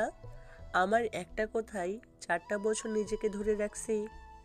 এরপর হঠাৎ একদিন শুনলাম যে বাংলাদেশে নাকি যেতে হবে। তুহিও খুব জেদ করছিল, তাই চলে আসলাম। এসে দেখি রুগী মিষ্টি বর্তমান। আমার কথা শুনে কে কি বলবে ভেবে পাচ্ছিল না। জুই আপু তুহির কাছে গিয়ে ওর হাত ধরে বলতে লাগলো, তোমাকে কি বলে ধন্যবাদ দিব ভেবে পাচ্ছি না। তোমার মতো ভাইয়ের বউ পেয়ে আমার ভাইয়ের জীবনটা সত্যিই ধন্য। আমার ভাইকে সত্যিই তুমি ডিজার্ভ করো। আপুর কথা শুনে তুহি মায়ের বুকে মুখ লুকালো। একটা সুসংবাদ সবার জন্য। তুমি আবার হুট করে কি সুসংবাদ পেলে? মা হতে যাচ্ছ নাকি? সবাই হাসতে লাগলো। আরে মা হতে যাবে কেন, বাবা হব। আমার বন্ধু যখন আমাকে ছাড়া বিয়ে করেনি, আমিও আমার বন্ধুকে ছাড়া বাবা ডাক শুনবো না। দুজনেই একসাথে বাবা ডাক শুনবো। তাই আগামী শুক্রবার আশিকা আর রুহির বিয়ে। বাহ, সেই কথা বলছিস তো। বিয়ের সব দায়িত্ব কিন্তু আমার। আমি তাহলে কি ঘোড়ার ঘাস কাটবো? তা কেন করবি? তোর দাদা কয়টা ঘোড়া রেখে গেছে রে? তুই সব সুন্দরী মেয়েদের দেখবি। এটা একটা ভালো কথা বলেছিস, আইডিয়াটা ভালো আছে। জুই আপু রক্তিম চোখে অনিকেতের দিকে তাকিয়ে আসে। অনিকেত ভয় পেয়ে বলল, আমি কিছু বলি নাই তো। বিশু বলেছে। এভাবে তাকিয়ে থাকার কি আছে বুঝি না। এ রুমে আয় আগে, তুই তারপর বুঝবো। সিনিয়র আপুদের বিয়ে করা এ এক সুবিধা। মাঝে মাঝে তুই তোকারিও শোনা যায়। কি বললি আপু? আর কে রাখি, অনিকেত দেয় দৌড়। আজ বেচারের কপালে শনি আছে। আমি আর বিশু এক রুমে গেলাম, আর মায়ের সাথে তুহি গেল। আমরা রুমে যাচ্ছিলাম, তুহি এসে ঠুস করে এক কপালে একটা চুমু দিয়ে দৌড়ে পালালো। বিশু ভ্রু কুঁচকে তাকালো। আমি মাথা চুলকাতে চুলকাতে বললাম, এটা প্রতিদিনের রুটিন। শুয়ে পড়লাম। সকালে ঘুমের মধ্যে বুঝতে পারলাম কে যেন মাথায় হাত বুলাচ্ছে। চোখ খুলে যাকে দেখলাম আর মাথাটা ঠান্ডা রাখতে পারলাম না। আমি আর বিশু এক রুমে যাচ্ছিলাম, হঠাৎ তুহি এসে ঠুস করে আমার কপালে চুমু দিয়ে দৌড়ে পালালো। বিশু অবাক নয়নে আমার দিকে তাকিয়ে বলল, বাহ বাহ বাহ, ভালোই চলছে। এভাবে বলার কি আছে, এটা ডেইলি রুটিন। আমি মাথা নিচু করে লজ্জা ভাব নিয়ে রুমে এসে শুয়ে পড়লাম। শুয়ে শুয়ে ভাবতেছি আমার জীবন কোথায় ছিল আর আজ কোথায়। কখনো আশা করি নাই আমার জীবনে এতটা পরিবর্তন আসবে। এই সব কিছুর জন্য ধন্যবাদের দাবিদার একমাত্র তুহি। আমার জন্য কি না করেনি, ওকে পেয়ে সত্যি আজ আমি ধন্য। আপনি যাকে ভালোবাসেন তার কাছে পাবেন 50%, আর যে আপনাকে ভালোবাসবে তার কাছে পাবেন 100%। অতএব তাকেই ভালোবাসুন যে আপনাকে ভালোবাসে। তুহির কথা ভাবতে ভাবতে কখন যে ঘুমিয়ে গেছি আমার আর মনে নাই। সকালে ঘুমের মধ্যে অনুভব করছি কে যেন আমার মাথায় হাত বুলিয়ে দিচ্ছে। টিপ টিপ করে চোখ খুলতে যাকে আমার পাশে দেখলাম তাকে দেখে আমার ঘুম চলে গেল। আর নিজের মেজাজটাকে কন্ট্রোল রাখতে পারলাম না, কারণ লোকটি আর কেউ না, আমার জন্মদাতা পিতা। আমি চটপট করে উঠে বসলাম। কেমন আছিস বাবা? এতদিন একটা বারও কি তোর এই বাপটার কথা মনে পড়েনি? আপনি এখানে কেন? ও মা, এই কি কথা? বাবার ছেলের কাছে আসতে কি কোনো বারণ কারণ লাগে? হ্যাঁ লাগে, অবশ্যই লাগে। আপনার মতো বাবাদের লাগে। কি বলছিস এসব তুই? একদম ঠিক বলেছি। আমি বেঁচে আছি কি না আজ দেখতে এসেছেন, চিন্তা করবেন না, মরি নাই। আর আগের থেকে অনেক ভালো আছি। এখন দেখা শেষ হলে আপনি আসতে পারেন। কি বলছো এসব তুমি? একদম ঠিক বলেছি। আর মা, এইসব ফালতু লোকেদের এই বাড়িতে ঢুকতে কে দিছে? আর অনিকেত, তোকে বললি এইসব সস্তা মানসিকতার মানুষদের যদি এখানে আসতে দিবি তাহলে আমাকে ডাকছিস কেন? লোকেদের কেন বললাম ভাবছেন তো? বড় আপু এসেছি, কিছু দূরে দাঁড়িয়ে আছি তাই বললাম। কি বলছো এসব তুমি? উনি তোমার জন্মদাতা পিতা, এটা কি তুমি অস্বীকার করতে পারবে? আর মা ওনাদেরকে আসতে দিতে চায়নি, আমি আসতে দিয়েছি। জুইয়াপুর জন্মদিনে ওনারা শুভেচ্ছা জানাতে এসেছিলেন। আমি জোরে জোরে হাসতে লাগলাম। আব্বা আর বড় আপু মাথা নিচু করে দাঁড়িয়ে আছে। আমার হাসি দেখে তুহি বলল, হাসছো কেন তুমি? তোমার কথা শুনো। আমি কি কোনো হাসির কথা বলছি তো তুমি হাসছো? হাসার কথাই তো। উনি নাকি আমার জন্মদাতা পিতা, যিনি কিনা নিজের সন্তানের জন্ম নিয়ে নিজের স্ত্রীকে প্রশ্নবিদ্ধ করার মাধ্যমে ছোট করে, নিজের সন্তানের জন্মসূত্র নিয়ে যার মনে প্রশ্ন জাগে তিনি নাকি জন্মদাতা পিতা। দিনের পর দিন যিনি নিজের সন্তানের সাথে কুকুরের মতো ব্যবহার করে তিনি নাকি পিতা। যে পিতা সন্তানকে রাস্তার কুকুরের সাথে তুলনা করে নিজের সন্তানের ভরণ পোষণের খরচ চাই, সে পিতাকে আমি আমার পিতা হিসাবে মানি না। যে পিতা সন্তানের জীবনের চেয়েও নিজের সম্মানকে বেশি ভালোবাসেন, তিনি পিতা হওয়ার যোগ্য না। এমন পিতার মুখটাও আমার দেখার ইচ্ছা নাই। আমার কথা শুনে আব্বা মাথা নিচু করে বেরিয়ে যেতে লাগলেন। এখনো কোথায় যাচ্ছেন? একটু অপেক্ষা করেন প্লিজ। তুহি, আমার ওয়ালেট থেকে চেক বইটা নিয়ে আসো তো। কেন? ওইটা তুমি কি করবে? তোমাকে কতবার বলবো, বেশি প্রশ্ন আমার ভালো লাগে না। যেটা বলেছি সেটা করো। তুহি চেক বইটা আমার হাতে এনে দিল। আমি একটা চেকে স্বাক্ষর করে দিয়ে আব্বার কাছে গিয়ে বললাম, এই নেন, এটা ধরেন। কি এটা? দেখতে পাচ্ছেন না? এটা একটা ব্ল্যাঙ্ক চেক, স্বাক্ষর করে দেওয়া আছে। আপনার ইচ্ছা মতো অ্যামাউন্ট বসিয়ে নেন। এই বলে আব্বার দিকে চেকটা এগিয়ে দিলাম। কি হচ্ছে এসব? ব্ল্যাঙ্ক চেক বাবাকে দিচ্ছ কেন? তুমি এসব বুঝবে না। কেউ একজন আমার ভরণ পোষণের টাকা চেয়েছিল, তাই আজ তার পরিশোধ দিলাম। তুমি কিন্তু এটা ঠিক করছো না। এমন বাবার সাথে এমন করাটাই ঠিক। আর তুমি আমাকে জ্ঞান দিতে আসবে না। আমার কথা শুনে তুই চোখ নামিয়ে নিল। আমার জন্য তোমাদের ঝগড়া করতে হবে না। আমি চাই না আমার জন্য তোর জীবনে অশান্তি নেমে আসুক। আমি চলে যাচ্ছি, তোমরা সুখে থেকো। আব্বা বাইরে চলে গেল। বুঝলাম অনেক কষ্ট পেয়েছি। কি করব বলেন? আগের কথাগুলো মনে করে সে পুরনো ক্ষতটা যে আবার নতুন করে জেগে ওঠে। বড় আপু, মন ভাইয়া আর জান্নাত ঘরের এক কোণে দাঁড়িয়ে আছে। আমি আপুকে উদ্দেশ্য করে বললাম, কি হলো, আপনাকে কি নতুন করে বলতে হবে? আপু করুণ চোখে আমার দিকে তাকালো। আমি হাসতে হাসতে বললাম, ও বুঝেছি, আপনার বাবা আমার সাথে এত ভালো ব্যবহার করার জন্য ফাঁকা চেক পেল। আপনি না পেয়ে মন খারাপ করেছেন, তাই তো? আচ্ছা, আপনাকেও দিচ্ছি। এই বলে একটা ফাঁকা চেকে স্বাক্ষর করে আপুর দিকে এগিয়ে দিয়ে বলতে লাগলাম, এই নেন আপনার উপহার, এবার আসতে পারেন।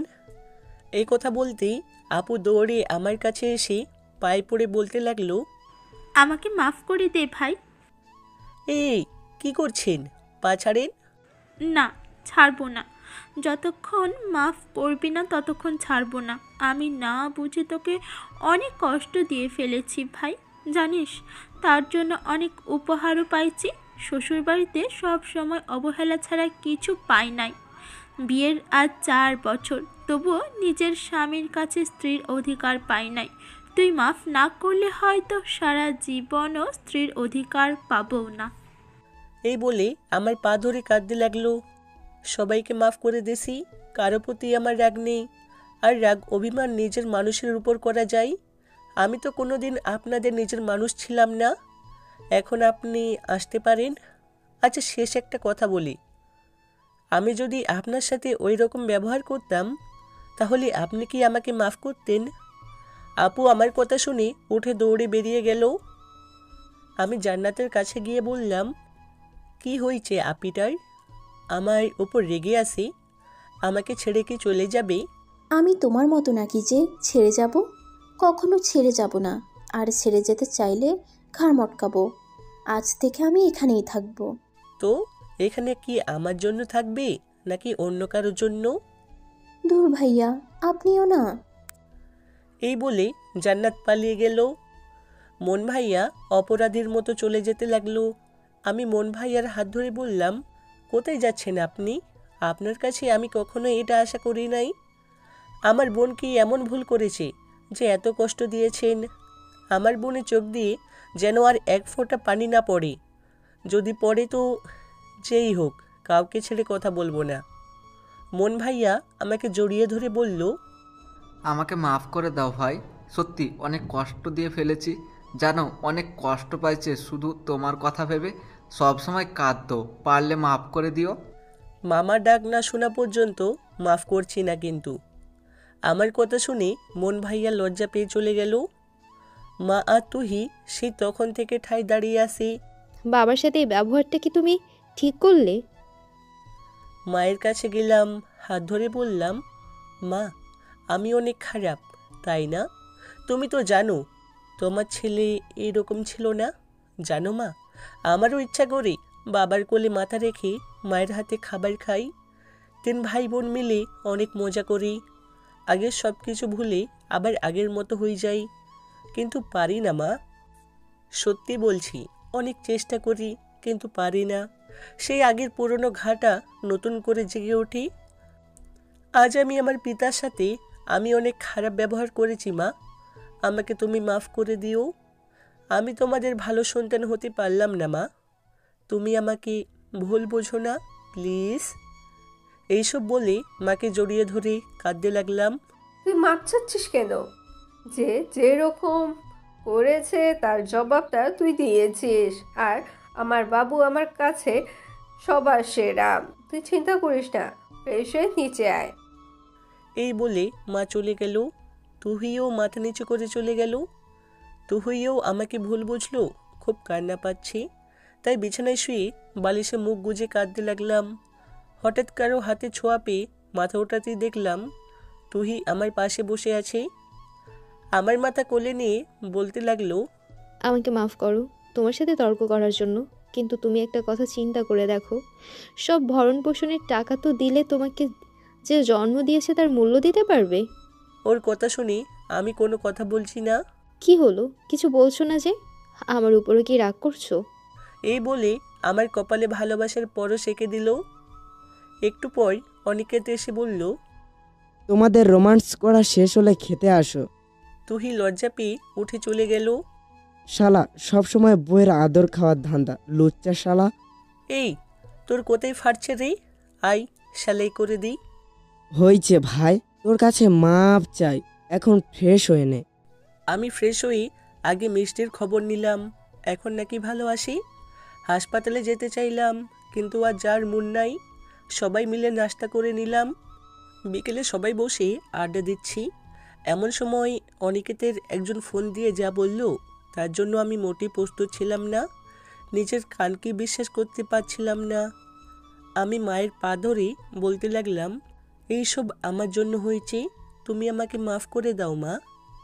মা যেন বাকশক্তিহীন হয়ে গেছি। সবাই মিলে আড্ডা দিচ্ছিলাম, হঠাৎ অনিকেতের ফোন বেজে উঠল। ফোন রিসিভ করতেই ওপাশ থেকে একজন লোক কাঁদতে কাঁদতে বলে উঠলেন, আমি জয় দিদিমণিদের বাসার কাজের লোক। হ্যাঁ তো কাঁদছেন কেন? সাহেব, বড় সাহেব দুপুরের দিকে বাসায় ফিরে কোনো কিছু না বলে ঘরে ঢুকে বিছানায় শুয়ে পড়ে। কেমন যেন লাগছিল বড় সাহেবকে। জিজ্ঞাসা করলে তিনি একা থাকতে দিতে বলেন, একটু আগে নাস্তা করার জন্য ডাকতে গেলে। এই বলে জোরে জোরে কাঁদতে লাগলেন। ডাকতে গেলেন মানে? কি দেখেছেন খুলে বলেন। বড় সাহেব মেঝেতে পড়ে আছে, কোনো কথা বলছে না। আমরা ওনাকে হসপিটালে নিয়ে যাচ্ছি, আপনারা তাড়াতাড়ি আসুন। অনিকেতের হাত থেকে ফোনটা পড়ে গেল। সবাই দাঁড়িয়ে পড়ল। কি হয়েছে রে, তোকে এইরকম লাগছে কেন? অনিকেত কোনো কথা বলছে না। কি হয়েছে, কিছু তো বল। আঙ্কেল অজ্ঞান হয়ে ঘরের মেঝে পড়েছিল, বাড়ির কাজের লোক বুঝতে পেরে হসপিটালে নিয়ে গেছে, কোনো কথা বলছে না। এই বলে অনিকেত কাঁদতে লাগলো। মা আর জুই নিস্তব্ধ হয়ে সোফায় বসে পড়ল। আমার যেন কথা বলার শক্তি হারিয়ে ফেলেছি, হাত পায়ে কোনো শক্তি পাচ্ছি না। পড়ে যেতে গেলে অনিকেত ধরে ফেললো। কোনো রকমে মায়ের কাছে গিয়ে মায়ের পায়ের কাছে বসে বললাম, আমাকে মাফ করে দাও মা, এইসব কিছু আমার জন্য হয়েছে, আমার উচিত হয়নি তখন এত খারাপ ব্যবহার করার। তুই এত করে বলল, তবুও আমি শুনি নাই। আমাকে তুমি মাফ করে দাও মা।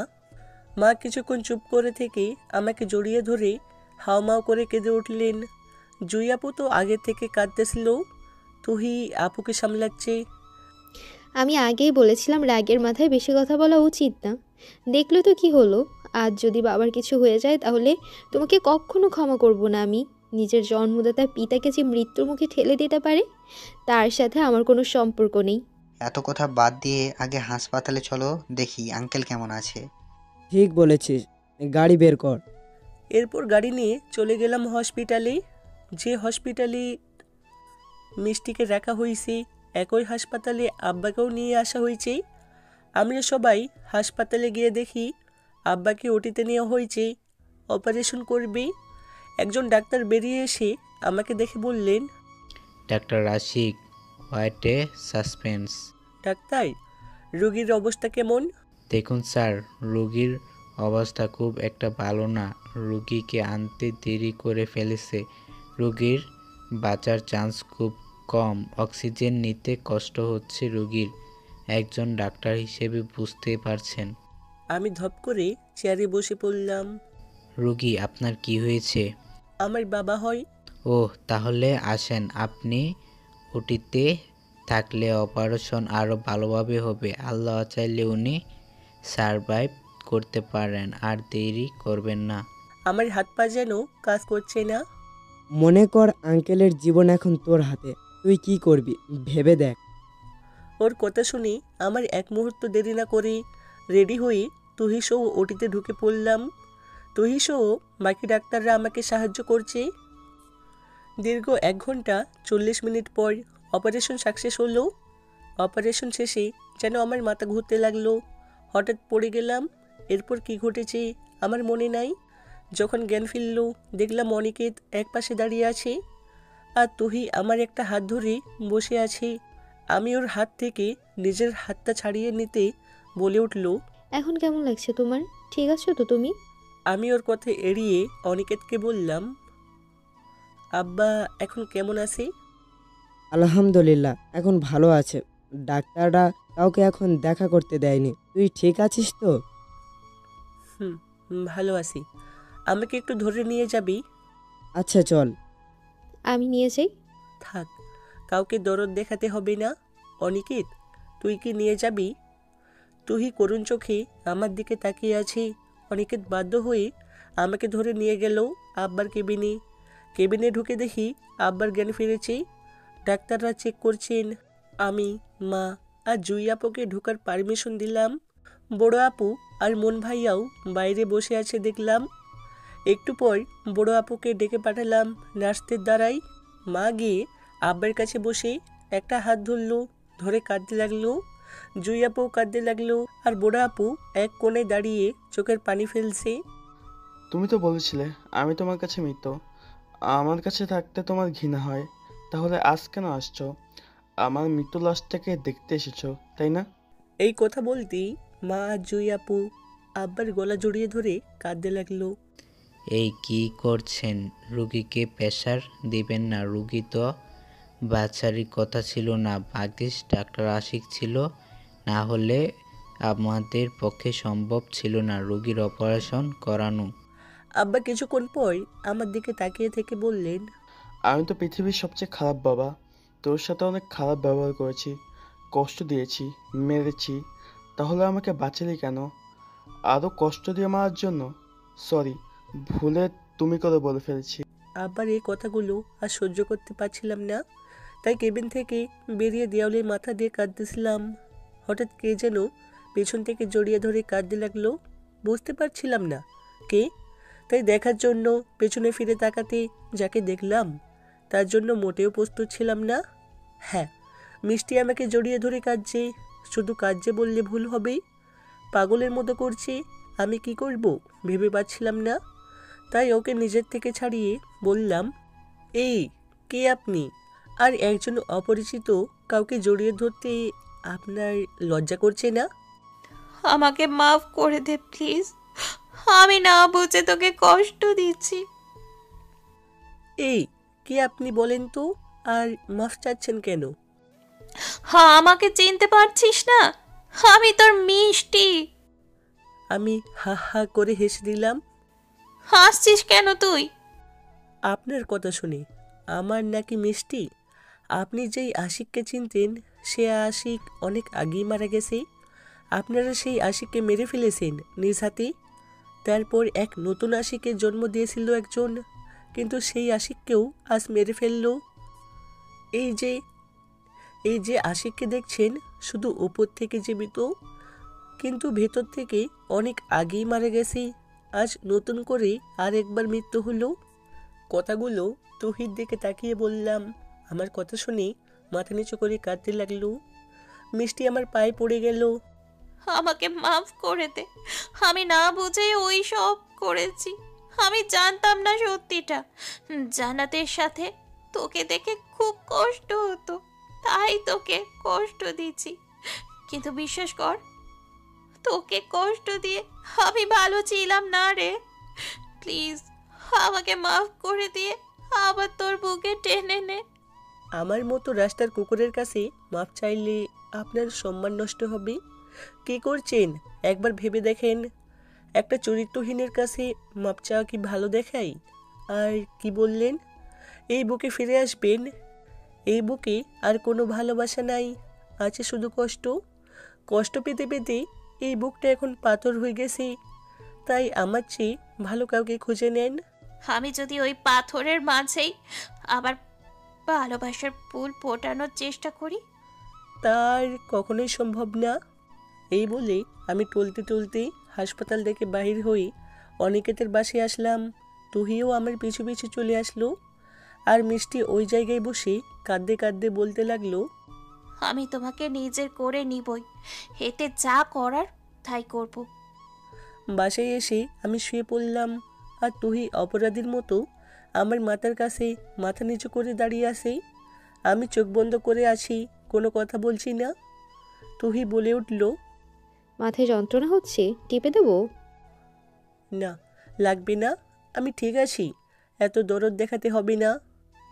এভাবে বলছো কেন? তো কিভাবে বলবো? আমার মতো খারাপ ছেলের সাথে কারো সম্পর্ক থাকতে পারে না, তাই একাই বাঁচতে শিখতে হবে। কাজের লোকের দ্বারা খাবার পাঠিয়ে দিয়েন, আর বৃহস্পতিবার রেডি থাকেন। কেন? আপনার আব্বুর কাছে রেখে আসবো। এই কথা বলতে তুই আমাকে জড়িয়ে ধরে কাঁদতে কাঁদতে বলতে লাগলো, বিকালে বাবার ওই খবর শুনে নিজেকে সামলাতে পারিনি, রাগের মাথায় কি না কি বলে ফেলেছি। তুমি আমাকে ছেড়ে যেও না, আমি মরে যাব, এর চেয়ে আমাকে নিজের হাতে মেরে ফেলো। এই বলে কাঁদতে লাগলো। আমি ওকে ছাড়িয়ে ওয়াশরুমে গেলাম। সেখানে অনেকক্ষণ কাঁদলাম। আমার সাথে কেন এইরকম হয়? বেরিয়ে দেখলাম তুহি কাঁদতে কাঁদতে ঘুমিয়ে পড়েছে। সোমবারে আব্বাকে বাসায় নিয়ে আসা হলো।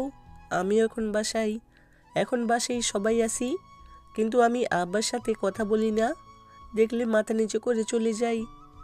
এই 2 দিনে তুহিও অনেক চোখের পানি ফেলেছে, মিষ্টিও অনেক মাফ চেয়েছে, কিন্তু আমি কিছু বলি নাই। বিকেলবেলা বিশু, অনিকেত আর মিষ্টি এসেছে। মিষ্টি আমাকে ডেকে বলল, তোর সাথে কিছু কথা ছিল, শেষবারের মতো একটু শুনবি প্লিজ? আমি না করতে পারলাম না। ও আগে রুমে গেল, পরে আমি গেলাম। এরপর যা ও হঠাৎ দরজা লাগিয়ে দিয়ে যা করলো আমি ভাবতে পারি নাই।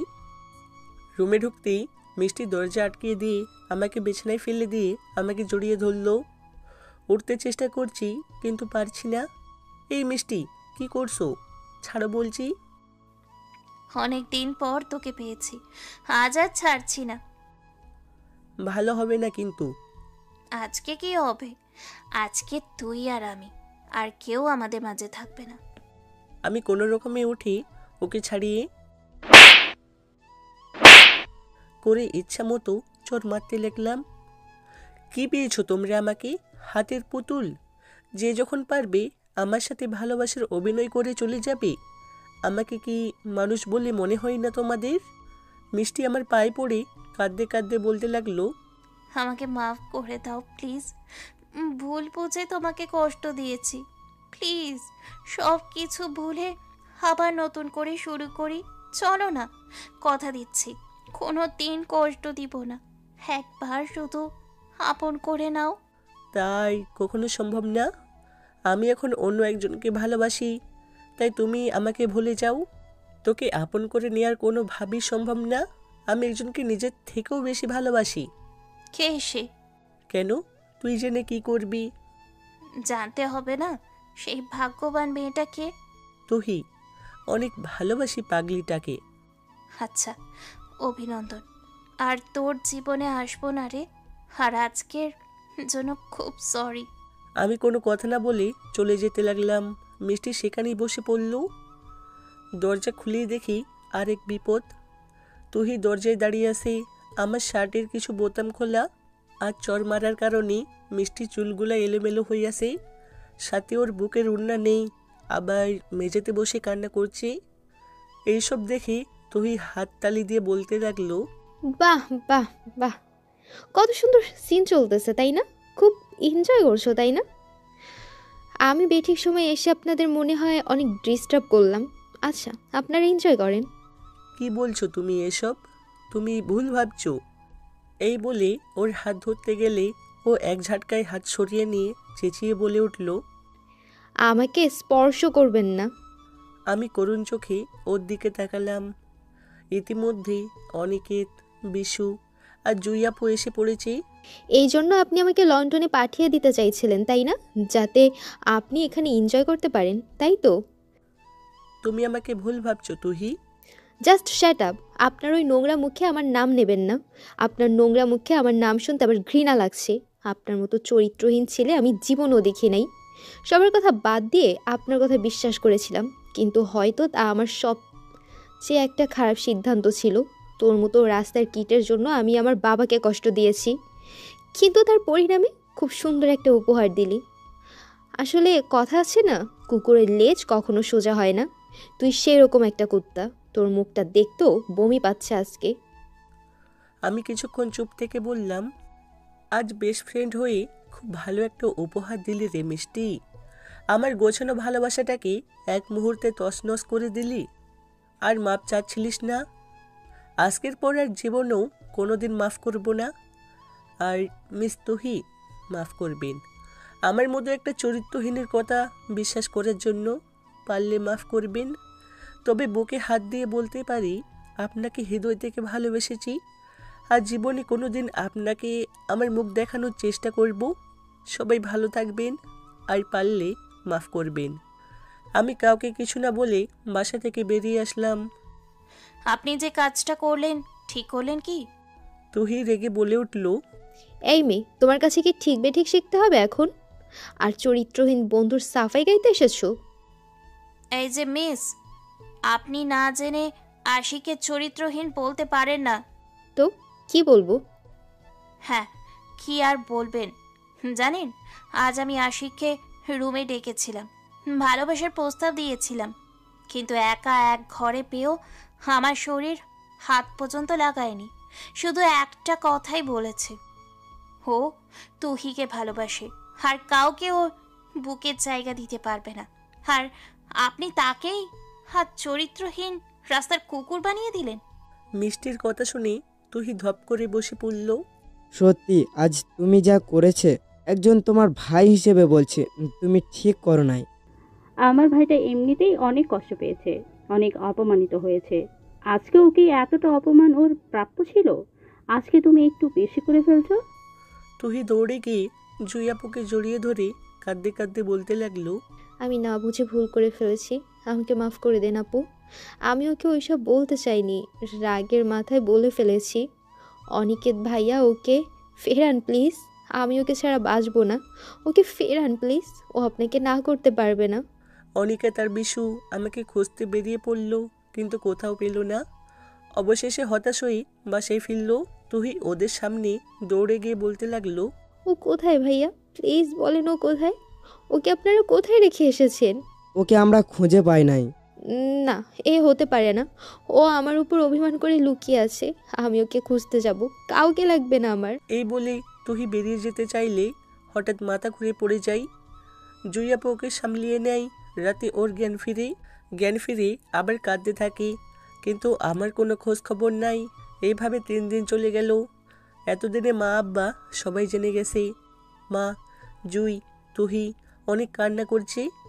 সবাই আমাকে খুঁজেছে, কিন্তু কোথাও আমাকে খুঁজে পায়নি। সবাই আমাকে সব জায়গায় খুঁজেছে, কিন্তু কোনো খবর পাচ্ছে না। অন্যদিকে আমি একটা অনাথ আশ্রমে এসে 3টা দিন কাটিয়ে দিলাম। অনেক কেঁদেছি, কিন্তু যখনই ওই অনাথ বাচ্চাদের দিকে তাকাই তখন আর সেই কষ্টটা থাকে না। দুপুরের পর যথাসম্ভব নিজেকে লুকিয়ে এয়ারপোর্টে পৌঁছলাম।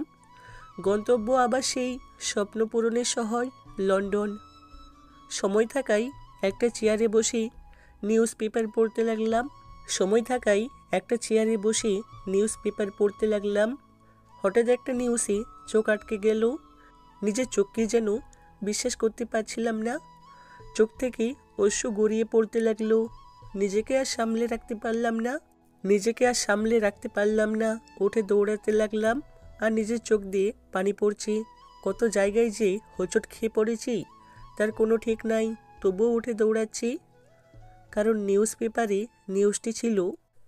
আমি নিউজ পেপারে খবর দেখে এয়ারপোর্ট থেকে বেরিয়ে দৌড়াতে লাগলাম। আর দু চোখের পানি কেন জানি বাধা মানছে না। অনেকবার হোঁচট খেয়ে পড়েছি, তবুও উঠে দৌড়াচ্ছি।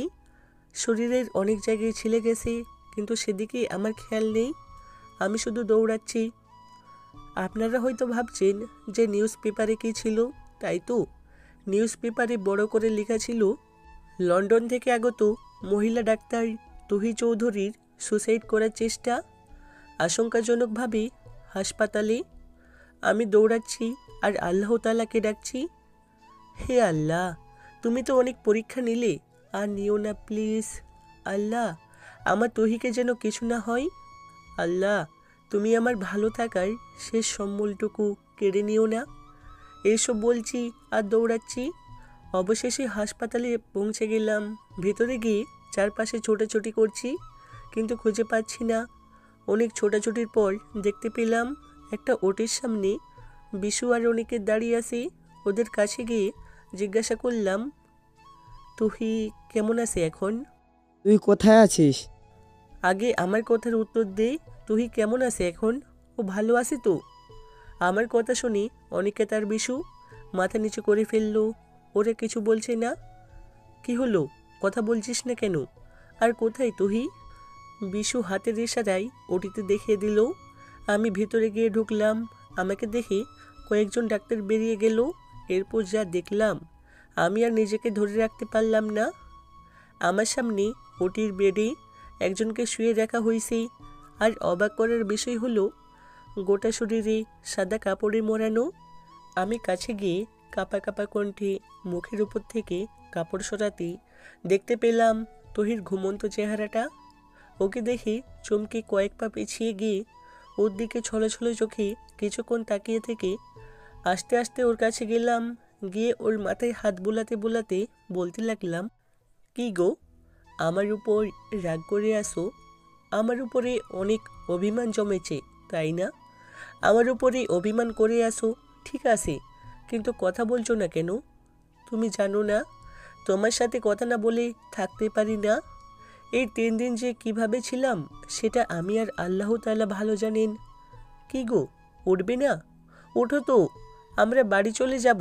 কাল না আমাদের বিয়ে? বাড়ি যাব, চলো। এই বলে তুহির হাত ধরে টানতে লাগলাম, কিন্তু তবুও তুহি কোনো সাড়া দিচ্ছে না। এত অভিমান করেছো আমার উপরে যে আমার সাথে একবারও কথা বলছো না? এতটাই অপরাধ করে ফেলেছি আমি। এই দেখো, তোমাকে স্পর্শ করে বলছি, আর জীবনও ছেড়ে যাব না, তবুও একটাবার আমার সাথে কথা বলো। এই, তুমি কি আমার কথা শুনতে পাচ্ছ না? আমি কি বলেছি? উঠছো না কেন? শেষবারের মতো আমাকে মাফ করে দাও প্লিজ। এই, আমাকে ছেড়ে যেও না প্লিজ। তুমি তো জানো আমি তোমাকে ছাড়া বাঁচতে পারবো না। তোমাকে ছাড়া আমি শূন্য। এই দেখো, কান ধরেছি, তবুও তুমি আমাকে ছেড়ে যেও না। হে আল্লাহ, তুমি এটা কি করলে? তুমি আমার ভালোবাসাকে কেড়ে নিলে। অনেক তো কষ্ট দিয়ে পরীক্ষা নিলে, এটা কি খুব জরুরি ছিল? হে আল্লাহ, তুমি আমার ভালোবাসাকে ফিরিয়ে দাও। ওকে তুমি আমার কাছ থেকে নিয়ে নিও না, আমি মরে যাব। এর চেয়ে ওর সাথে আমাকেও উঠিয়ে নেন। ওকে ছাড়া আমি বাঁচব না। আল্লাহ, ওকে তুমি আমার কাছে ফিরিয়ে দাও। আর কিছু চাই না মালিক, ওকে তুমি আমার কাছ থেকে কেড়ে নিও না। এই বলে ওকে জড়িয়ে ধরে চিৎকার করে কাঁদতে লাগলাম। কাঁদতে কাঁদতে শরীরের শক্তি যেন আস্তে আস্তে হারিয়ে ফেলেছি। হঠাৎ বেড থেকে নিচে পড়ে গেলাম। এরপর আর কি হয়েছে মনে নাই। আমি অজ্ঞান হয়ে আছি 6 ঘন্টা যাবৎ, এখনও জ্ঞান ফিরছে না। আমার অবস্থা খুব একটা ভালো না। আইসিইউতে রাখা হয়েছে। ডাক্তার বাইরে হতেই অনিকেত দৌড়ে গিয়ে বলতে লাগলো, ডাক্তার, রোগীর অবস্থা কেমন? রোগীর অবস্থা ভালো না, অক্সিজেন মাস্ক লাগিয়ে রাখা হয়েছে, বাকিটা উপরআল্লাহর ইচ্ছা। আমার কথা শুনে অনেকে ধপ করে বসে পড়ল। আমি আগেই বলছি একজন মানুষকে মেন্টালি এতটা প্রেশার দেওয়া ঠিক হবে না, কিন্তু আমাদের কথা আপনারা না মেনে এই রকম একটা কাজ করলেন। আপনাদের ছেলে মানুষের জন্য একটা ছেলে আজ জীবন হারাতে বসেছে, আর এখন লোক দেখার কান্না করছেন। আর ডাক্তার তুহি, আপনি তো ভালোভাবেই জানেন এরকম একটা কাজের জন্য একটা মানুষ তাৎক্ষণকালীন হার্ট অ্যাটাক করে মারাও যেতে পারে, তবুও এরকম একটা কাজ করলেন। আপনারা ভাবছেন তুহি আসলো কোথা থেকে, তাই তো? তুহির কিছু হয়নি, বাকিটা গল্পে জানতে পারবেন। 1 ঘন্টার ভিতরে যদি জ্ঞান না ফিরে তাহলে আমাদের আর কিছু করা থাকবে না, রোগীর চিরদিনের জন্য কোমায় চলে যাবে। আপনারা আল্লাহকে ডাকেন। এই বলে ডাক্তার চলে গেল। কেবিনের বাইরে জুই আপু, বড় আপু, মা, আব্বা সবাই কাঁদছে। জুই আপু অনিকেতের কাছে গিয়ে ওর কলার ধরে বলতে লাগলো, ছি ছি ছি ছি, তোমরা আমার ভাইটার সাথে এরকম করতে পারলে? কি ক্ষতি করেছিল আমার ভাইটা? একটু অভিমান করে বাসা ছেড়ে চলে গেছে, তাই বলে তোমরা ওর জীবন নিয়ে খেলবে? তোমাদের ভিতরে কি একটুও মনুষ্যত্ব নাই? আমার ভাইয়ের যদি কিছু হয় কাউকে ছেড়ে কথা বলবো না, নিজ হাতে খুন করব। এই বলে জুই আপু কাঁদতে লাগলো। তুহি উঠে 1 পা 2 পা করে আমার দিকে এগিয়ে আসতে চাইলে জুই আপু সামনে গিয়ে দাঁড়িয়ে বলে, তুমি কেবিনের ভিতরে যাবে না। তোমরা আমার ভাইটাকে মৃত্যুর মুখে ঠেলে দিয়েছো। তোমরা আমার ভাইয়ের কাছে কেউ যাবে না। এই কথা শুনে তুহি দৌড়ে কোথায় জানি চলে গেল। আর জুই আপু আমার কাছে এসে বলতে লাগলো, এই শোনা ভাই, ভাই উঠ না প্লিজ, একটা বার তোর বোনের সাথে কথা বল। সরি রে ভাই, আমরা সবাই তোর জীবনটাকে নিয়ে খেলছি।